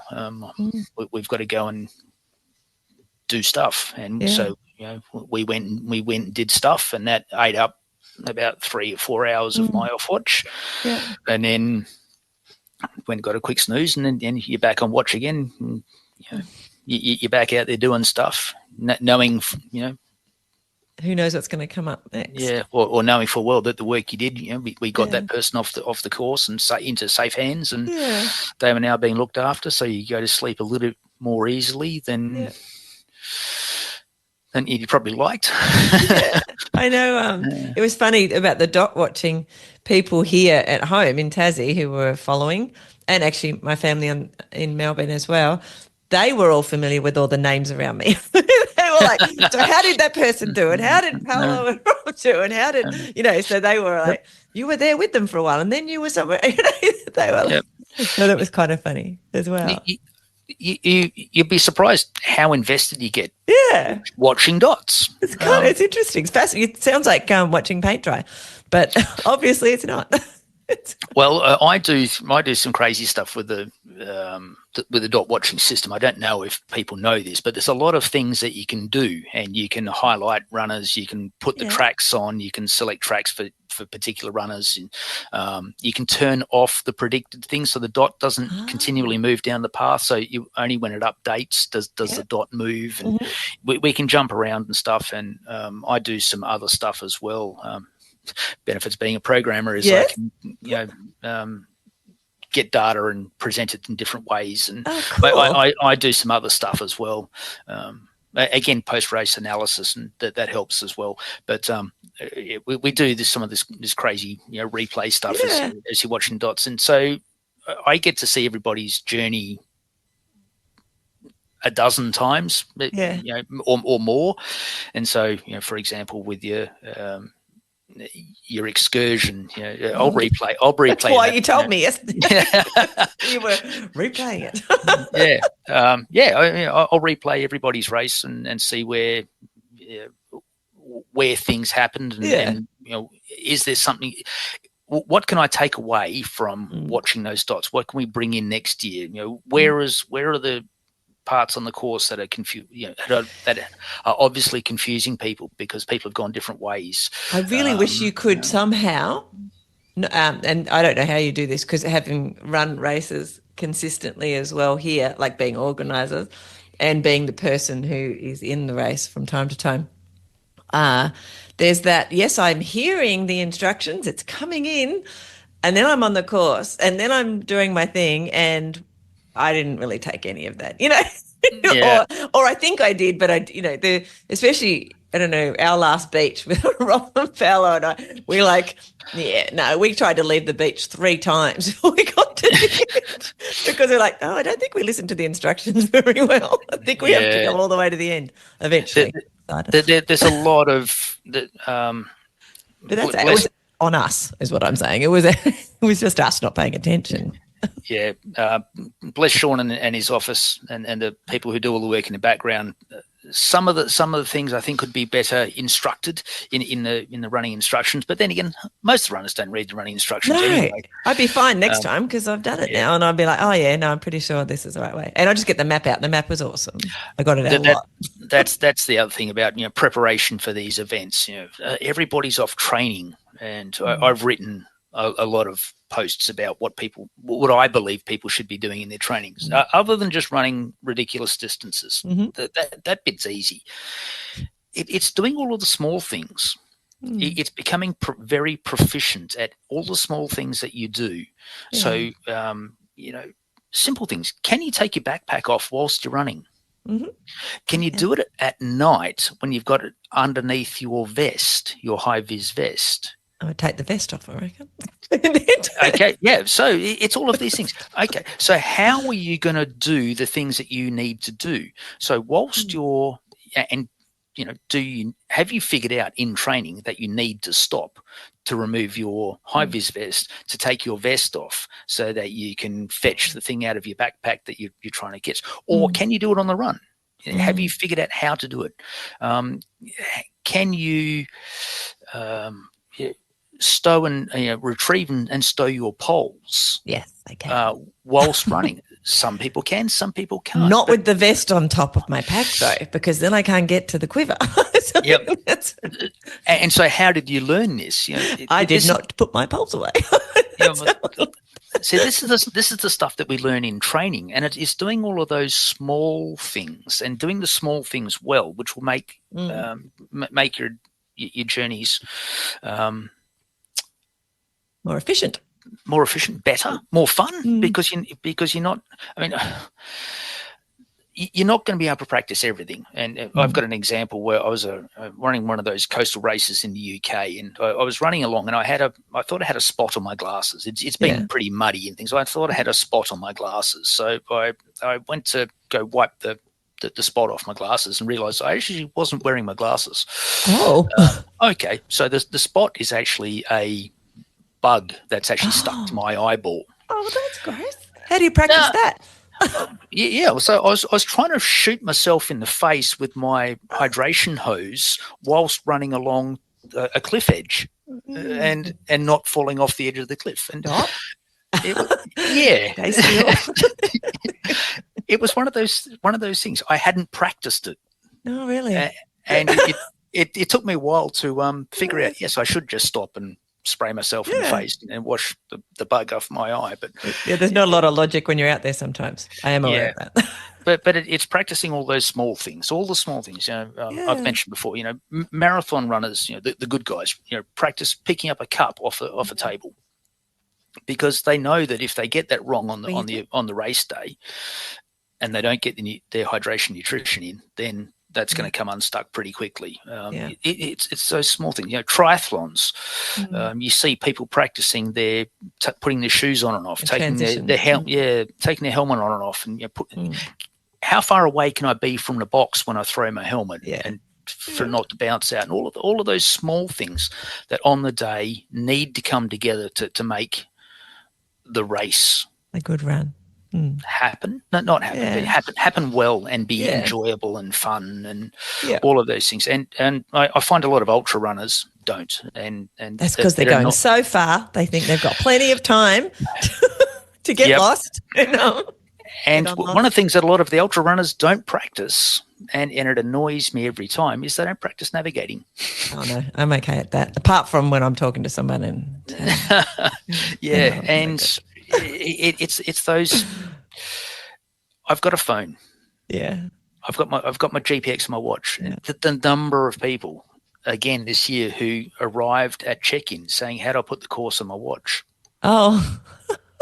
And it's like, I didn't want to know it. Really? You're here today on the day of the event wanting to know how you upload the course onto your watch. This is stuff that you should have been figuring out months ago. People who don't know how to bring up the compass, for example, on either their watch or their phone, because the race controllers don't know which direction you're facing. When they see your dot, if you're moving they can see the dot moving, they'll know which direction you're going. You're heading in. Yeah. Generally, they won't know which direction you're heading, which you're facing. Yeah. So they will give you cardinal directions. You need to go north. You need to go south. You need to go east. You need to go west. A cardinal direction. And you go, well, if the person can't bring up a compass on their device, how are they going to know? It's such a good thing. It's a good point. And it's those simple things. So, for example, going back to the story earlier with the runner in the tree, it was night, and she only needed to go southwest. Yeah. But she didn't know which direction southwest was. So she had no sun or anything to use as a reference. Well, it was night, and I said to her, "Can you see any stars?" And she said no. And I didn't want to say to her, because she was a little bit distressed and a little bit angry and grumpy and all the rest of it, and a little bit lost and a little bit stuck in the bush and snaky and all the rest of it. I didn't want to say to her, well, look up. Yeah. She probably had trees and leaves and things. I don't know. No. Well, there were trees and things, but I didn't want to say to look up. But anyway, and then a phone died, so we're out of communications anyway. Yeah, but, so you just had to find her. Yeah, so we had to go and get her. But had we been able to say to her, you just need to go, I think it was a bit further than 200 find the meters, Southern Cross or whatever. Yeah, just go southwest, and she wouldn't have had to spend 4 hours sitting in a tree. So was she in a tree? Sorry to backtrack. Was she in a tree because of snakes? Yeah, she wanted to get off the ground. But it was also a very smart thing to do, because from the vantage point where she was able to see over the top of the shrubs. Okay. Yeah. So when we were approaching with our whistles and making noise and headlamps, and I had an industrially bright diving torch that I carry, and it's way, way, way bright. And so she could see you anyway. Yeah, so she could better be able to see us when we're approaching. And so very, very smart move. And as I said, it also kept her off the snaky ground. Well, the irony is not lost on me, by the way, about us smashing through the bush and through the snaky bush to go and get her, because she doesn't want to be on the ground with all the snakes. I don't know about West Australian snakes, but I took my running daughter, hiking a few years ago here in Tassie. She doesn't like snakes. She was beside herself when she saw a snake going up a tree. She's like, I thought that was the only place I could hide from snakes. It was up a tree. I'm like, no, they don't mind trees. So that was quite funny. Anyway, I shouldn't say that out loud. Maybe there's lots of people thinking they can hide in trees. Well, the scary one around here is a lot of our snakes swim. Oh, yeah. I've seen swimming snakes. Yeah, well, snakes. All snakes swim, I think. They just do that across the top of the surface. Particularly tiger snakes. So don't think that you're going to go be safe if you're standing in the water, because they swim. They must go in the ocean too, but I haven't seen them in the ocean. I've seen them in dams, but I assume they go in the ocean.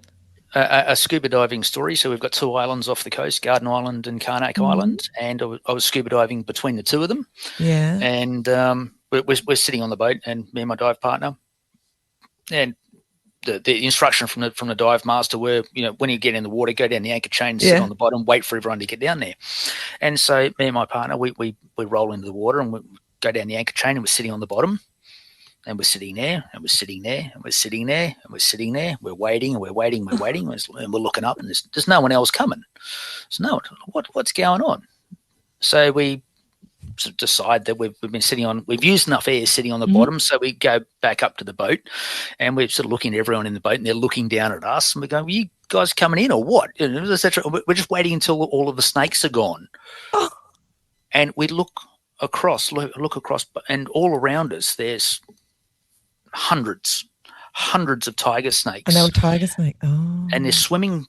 They do this little migration thing. They swim between Carnac and Garden Islands. Oh, wow. And we happen to be sitting in the middle of it. And it was like, oh crap! Put the regulator back in my mouth and just went down because I wasn't going to be on the, because they get a little bit narky when they're swimming, because it's not their natural environment. Like, get out of my way! I'm in a hurry. Yeah, get out of here. They get a bit grumpy, so we decided it was better not to be there. So we spend our entire dive sitting at the bottom of an anchor chain. Oh, that would be so freaky. Yeah. All right, now. We've talked about Delirious. We've talked about your running. To wrap up the call, because you've already spent a lot of time with us, and I appreciate it. I wanted to ask you a couple of questions about your running in particular. So when do you think you would have called yourself a runner, if you do at all? A runner is anyone who runs. It's an identity question that's very particular to each individual. Yeah. So if you run around the block, you're a runner. It's if you do it on a regular basis, if you are doing it because this is something that you are going to do. So I'm not talking about you're missing the bus, and so you touch those. But if you, I don't know, get up in the morning and you put your blouse on or your shorts and your running shoes, and you go out the door for the purpose of going for a run, then you're a runner. Now, whether you run 100 meters or whether you run 100 miles, you're a runner. And I don't think I've figured that out until I'd run 50 miles. Okay. That's when you felt more like you were a runner, perhaps, in your own mind. No, I used to think I was a runner. Okay. I used to think, runners, go off and do all this sporty stuff. Mm-hmm. And then I thought about it for a while and said, no, you know what? It's anyone who runs. Mm-hmm. So when you go out there and you're spending all the time thinking, looking at the stars and being grumpy with yourself and all those other thoughts and feelings that you have on a long race. And in a 50 miler, I thought, you know what? I'm not a runner now. I've been a runner for a long time because I put my shoes on in the morning or not put my shoes on in the morning and head out the door to go for a run. That's when you're a runner. And I said to myself probably on that 50 miler that I can classify myself now as a runner because I've been running. I've headed out the door on rainy days and dark nights and all those other sorts of things with the sole purpose of going for a run. Yeah. So therefore we are runners. Love it. Injury wise, if you can't run for any period of time, how do you feel? How do you cope with that mentally? It's a struggle. I had to take.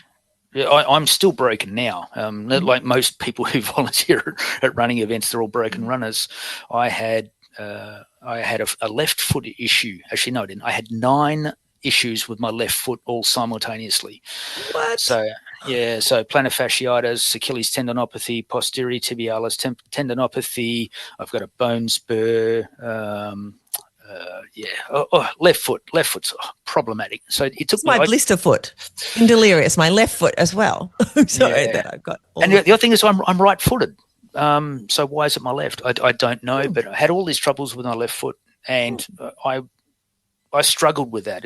You did all the runner things. So, look, it's feeling better today. I'll go for a run, and then now it hurts even more because you did something stupid and going for a run when you should have been complete resting it. And then I got over that really through volunteering and doing other things. Like supporting other people's running journeys. Yeah. Well, I mean, it used to annoy me, hanging around all the runners and they're talking about all the running that they're doing. And you're going, well, I tried running around the block and I can't do it. That was a little bit of a mental struggle, but it was trying to maintain the rage. Yeah. For running. Didn't quite work. I got back into running some distances. I got some exercise physiologists. They're physiotherapists who took an extra degree in bastardry because they give you these really strange exercises to do and they hurt and I can't do them because I'm uncoordinated and unbalanced and all those other sorts of things. But I was getting some professional help for my physio rehab, and that was working, and then discovered I had a heart condition. So that stopped me. It scared the pants off me for a bit.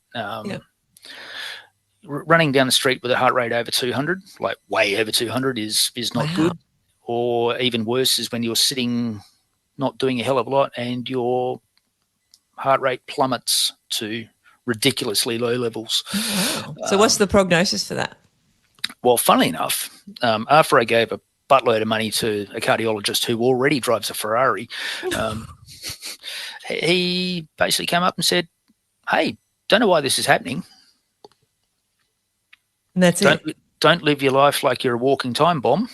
Wow. But we don't know why it's happening, and we don't know if there's anything we can do about it. So give me some more money and get out of my office. Well, that sucks. I'm sorry. That sucks. Now, fortunately for me, though, I'm touching a lot of wood here. It appears that it's gone away just as quickly as it came on. Okay. So it's been many months now since I've had an event. Yeah. Which a virusy type. Sometimes we get a virus that can cause. Yeah, but it lasted years. Heart rate stuff. Yeah, well. Yeah. And having a tachycardia and a bradycardia. It wasn't good, and mentally it was a challenge. And then I still don't think I have my running mojo back. I want to run. I want to think that I'm running again. I love my park run. I love do my 5Ks and coffee and cake afterwards. I used to like a bacon burger, but being pescatarian's been forced upon me now due to something else has gone wrong with his aging body. Oh my gosh, tell me about it. We're all there. Yeah, I've got high cholesterol at the moment, so I can't have my bacon burger after running. Mm-hmm. But the mojo is not quite there, but it's not all gone. Yeah, I find that the hardest part. yeah. I would rather that it either completely went and left me alone, or be here in whole and let me get on and do it all. Do the things. Yeah, but the important thing is for runners is to find the right professional help. If you've got a physio problem and you go and see your bog standard physio, they're going to say 6 weeks complete rest. Yeah, that's going to be the first words out. Unless they're a runner, I found. Unless they're a running physio, because they will then know that you as a runner are not going to do 6 weeks complete rest, and they, instead of saying you'll be fixed in 6 weeks, they'll say here's your 12-week plan to get you fixed, because I know it's going to take twice as long because you're going to keep running. Mm-hmm. So getting the right people. I've got a podiatrist. It took me 3 podiatrists to find the podiatrist that I see now, and she's very accepting that as a runner who's going to run stupid distances, that she needs to deal with that. Yeah. So she doesn't say to me, don't run 100 miles because that's a stupid thing to do for your feet. Exactly. She says, I know you're going to run 100 miles. This is how we're going to manage it. Yeah. And getting that relationship with her was awesome. life changing, because the previous podiatrist simply said, just don't do that. The physio I saw in the UK, he was a triathlete, so he was accepting of the fact that we're going to do stupid things, and we're going to keep doing stupid things, and his job is to fit in around that. That parameter that's been put in place. So getting the right people is very important, and that it goes for everything. Whether I don't see a nutritionist, I probably should see a nutritionist, but I know a lot of people who have tried seeing nutritionists who aren't into sport or running, either sport or endurance. Yeah, so you need to find professionals who are going to support you in your endeavors, as opposed to putting the kibosh on them, or their experiences in, for example, you don't see a sprinting coach if you want to run an ultra marathon. You go and see an ultra marathon coach. The same for a physiotherapist or a psychologist or a podiatrist or whoever. Getting the right people around you is very important. That's true. And same for all of your friends, and the people you surround yourself. You can't choose your family, unfortunately, but your friends you can. And I look around now. Nearly all of my friends are runners. So all of the people who. So you can't completely stop running at any point in your life, Scott, because you'll have nothing else to talk to them about. Yeah. And if I talk to scuba diving friends about running, they go, I'm bored now. If I talk to runners about scuba diving, they go, I'm bored now. And so, I'm sure there's some crossover there. I'm sure there are some runners who also scuba dive. There are a few and far between, because both of those activities take up way too much time. Yeah. But one takes more money. Scuba diving's pretty expensive, isn't it? Yeah, but it's not often you're replacing stuff in scuba diving, but you're constantly replacing stuff in running. That is true. That is true. Do you? Sorry, you go. So when you surround yourself with the right people, that these things become, again, more fun, easier, and even if you're not running yourself, you'll maintain those connections. Your motivation is it's good for your motivation as well, isn't it? Because it ebbs and flows. Our motivation for anything in life. So I think that really helps as well to get us out the door. How long do you think you'll run for? I think you kind of answered that earlier. There was something you said. Look, I love the human body. I think it's amazing, and you see on Facebook and on the news and things. I saw just recently a gentleman. he ran at an indoor track meet, a flying start, 60 meters. He ran 60 meters, and he did, I think it was like 11 and a half seconds or something. Yeah. And you go, 11 and a half seconds, flying start, 60 meters. That's How old was he? Come on. 102. I knew you were going to.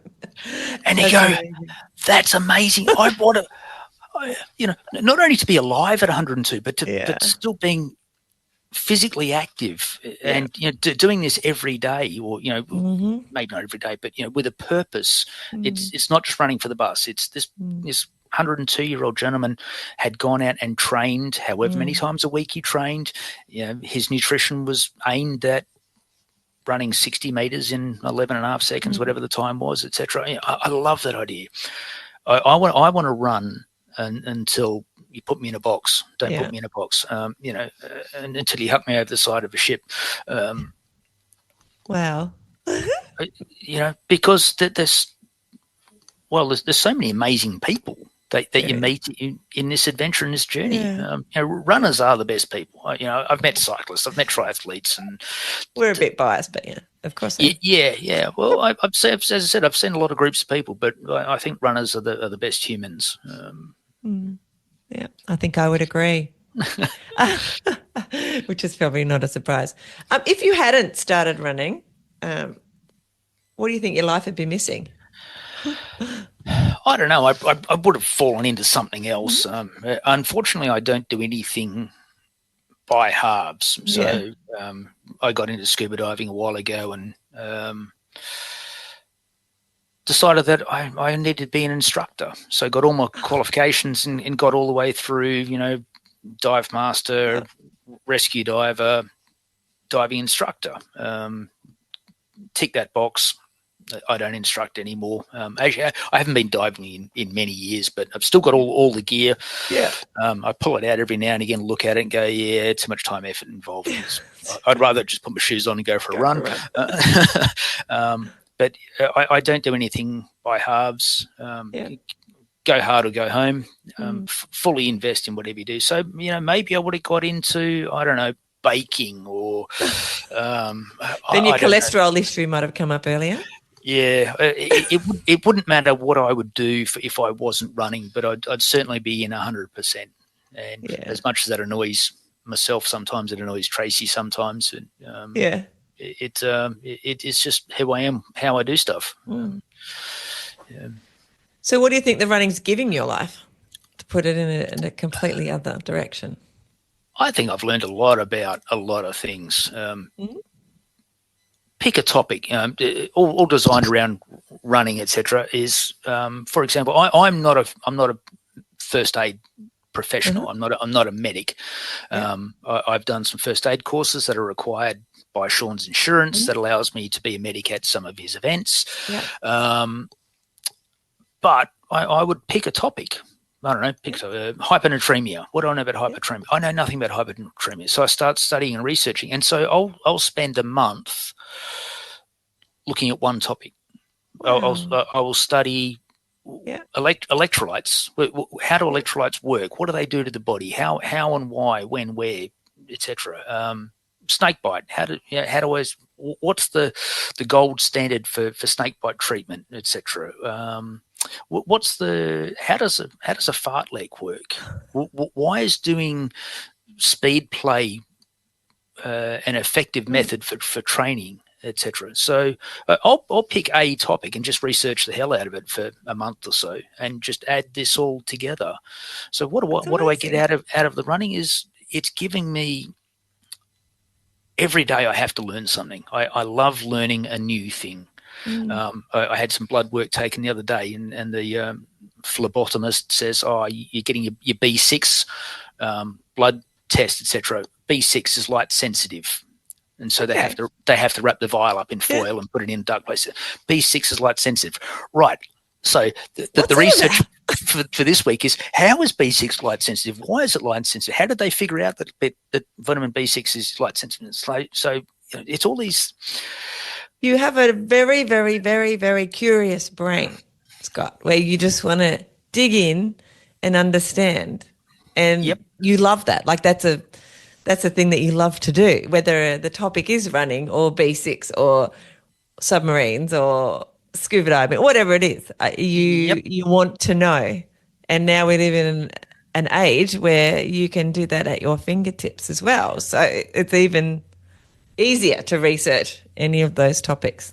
But it comes as a kid, as I said, Amazing. dad was an engineer. So how does something work? I remember pulling apart lawnmowers. We were always tearing apart our bikes and rebuilding them and figuring out how and why and getting that curiosity early on as a kid. And although I might be doing less mechanical things, I've got a computer. How does a computer work? I bet you know. Why does this thing work like this? How does this thing do this? Everything we see around us is to me is wonderment. How does I went and did a welding course. How does welding work? I didn't know anything about welding. So you're never going to be bored. No. I don't want to be bored, but I want to be fascinated as well. That's amazing. It's all of the. I read. I don't read as much now as I probably should, but I've given a friend of mine a copy of Stephen Hawking's A Brief History of Time. I've read that probably 20 times. It's one of Simon's favourite books. Yeah, and as much as the theories in there have been surpassed by modern science, thinking about how other people think. Yeah. How do people come up with these ideas? What was the impetus to get them thinking like that in the first place? That's the fascinating part. And then there's the actual science of it. Again, how do people know that they can do stuff? How did you know that you could run 200 miles? I think I can do anything I want. That's why. There you go. It's spot on. And there's so many times that I see particularly young people who just don't care, don't want to understand, they exist in the world, they're not part of it. And I like to know how everything works. Everything is fascinating. It's so cool. How does a tree grow? Slowly. Depending on the tree. we know about the rings growing outwards, but how does a tree grow up? Stuff like that. I'm sure you'll know the answer by the end of the day. So I've looked into these things. A friend of ours, she used to get really annoyed with me because she's a chemist, and I used to ask her all sorts of chemistry questions. And she was also into field of medical studies or medical science, and so she got my medicine questions. And one of my very good friends, he's a plastic surgeon, so he gets a lot of my medical questions as well. And I'm constantly firing emails off at people saying, how does this work? Why does this? Tell me about. I want to learn more about. I love it. And that curious brain is also the things that keeps us alive longer too. You're talking about living a really long and like longevity in our lives. That's a big part. The physical is really important, but that curious brain is also really important because otherwise our brains can atrophy and we don't want that. And so I think more power to you. well, it's, they say solving crossword puzzles and things. And so,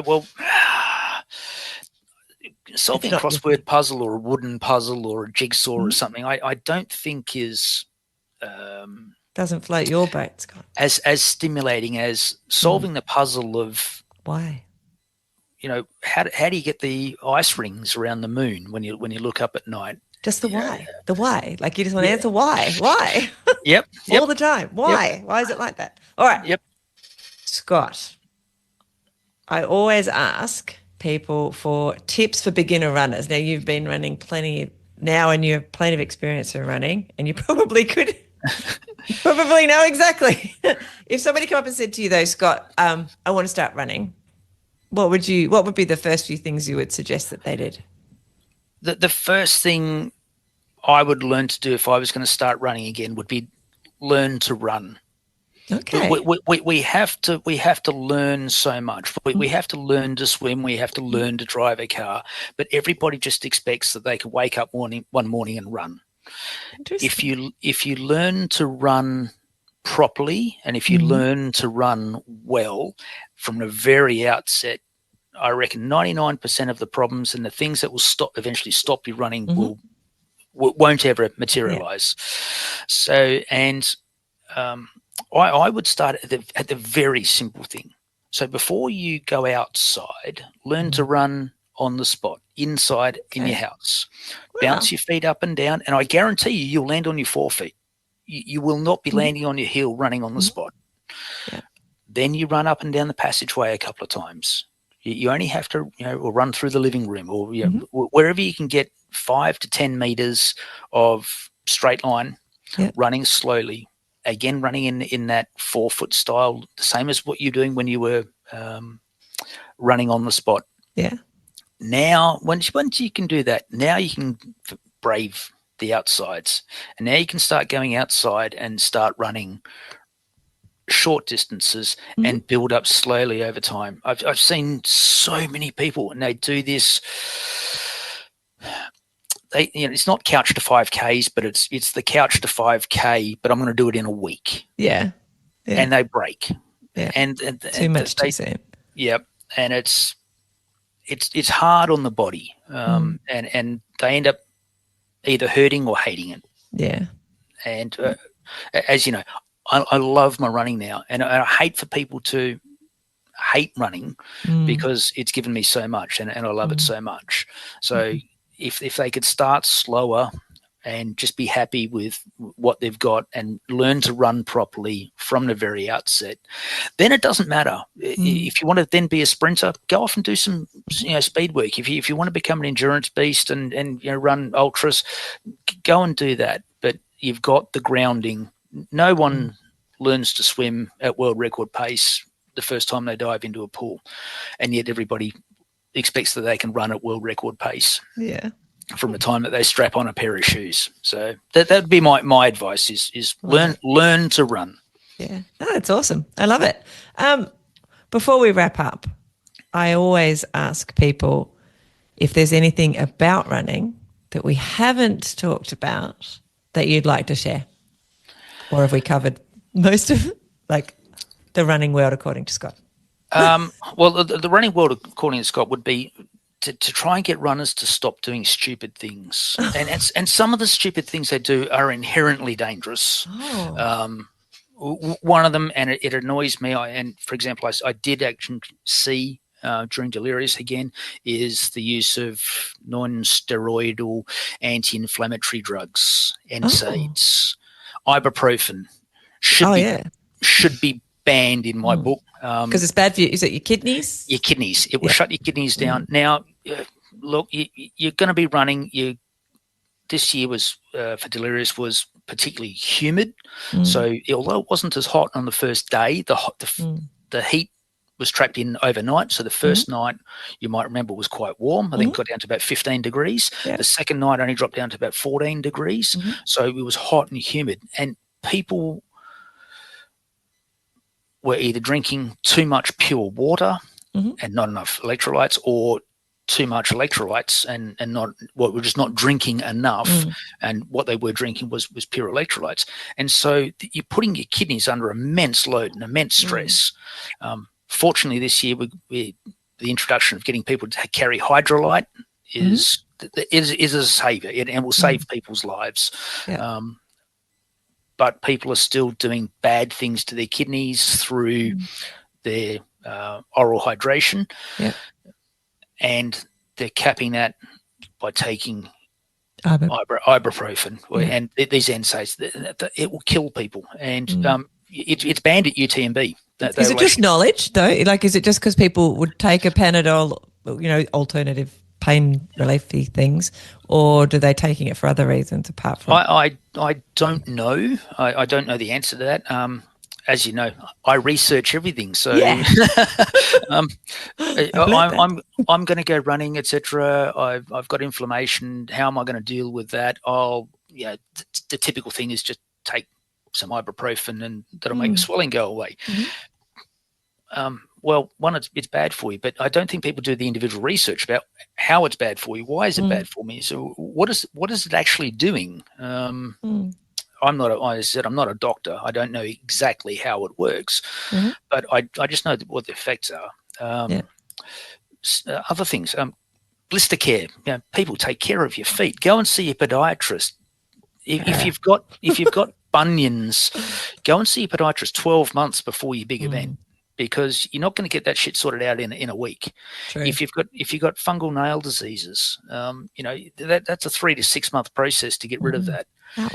3 months before you want to start thinking about your calluses and your you know the lumpy bits of skin that are on your feet that are going to swell when they get wet and listens, you know, etc. Compede needs to be banned in races. Is that like second skin stuff? Is that what it's like? It's this Compede. It's sold as a blister preventative. Okay. So that the ladies will put it in the heel of their high heel shoes, etc. Now in the office, on a day by day basis, it's fine. During a 200 miler, 100 miler, no. One, because it's voluminous. It takes up a large amount of space. Okay. So most people put it up around their big toe, and what's that? You know, the where that bunion forms, on next to your big toe, they'll put it there. So that part of your foot's already taking up a lot of room in your shoe, and then they add to it, and it rubs even harder. And now the adhesive that they use, sort of when it heats up and cools down, through sweat and action, the rest of it goes like wax and ends up bonding into the skin. You now can't get it off, and you will get blisters. And then it'll pull your skin off, I guess, of the blister. Yeah, it won't just de-roof the blister. It will pull the skin off. But it's actually bonds inside the skin. One of the medics this year, Kath Booth, has some amazing photographs of what Compede is doing to people's feet, and yet people continue to use it. We can't, as much as we try and tell people, do not use Compede, do not use ibuprofen. People continue to use it. I did get blisters, but I have a bunion, and I used Fixamol and hiker's wool or runner's wool or whatever you want to call it on that, and that did not give me any issues whatsoever. My blisters were caused by a pair of shoes earlier in the piece. Fixamol, Hydrofix, and all those brand names, great, because they're not very voluminous. I'm not a hiker's wool fan. Again, it worked really well because it didn't take up a lot of volume. Maybe it was the amount we used, and it sticks to the sock, not to my skin. As well, and gave sort of a nicer surface for that side. So I didn't have any problem. That's where I normally would get trouble because of the bunion. I've seen people use it between their toes, and it's gross. It's not pretty. Didn't work. Didn't work for them. It didn't work at all. And when you take somebody's shoe off and you've got all of these sticky bits of wool stuck to the burst blisters, and it's not pretty. It's not good. But you know, I just wish that runners would read race reports. That's the thing. Learn from other people's experience. Talk to everyone. A couple of runners from this year, no names, no court martials, but you go and talk to them, and you learn so much just from talking to other people. And it's not only the good experiences, but it's the bad experiences. You know, I used to make mistakes when I'm serving in submarines, and one of my captains said, you know, we need to learn from every time you make a mistake. And you know, I'd be making a mistake during watching it. Bonnie, what are you doing? I said, I'm learning, sir. I'm learning. That's it. It's important. I'm learning what not to do. Now, I've got a very colourful language, you know, the situation that I've got myself into.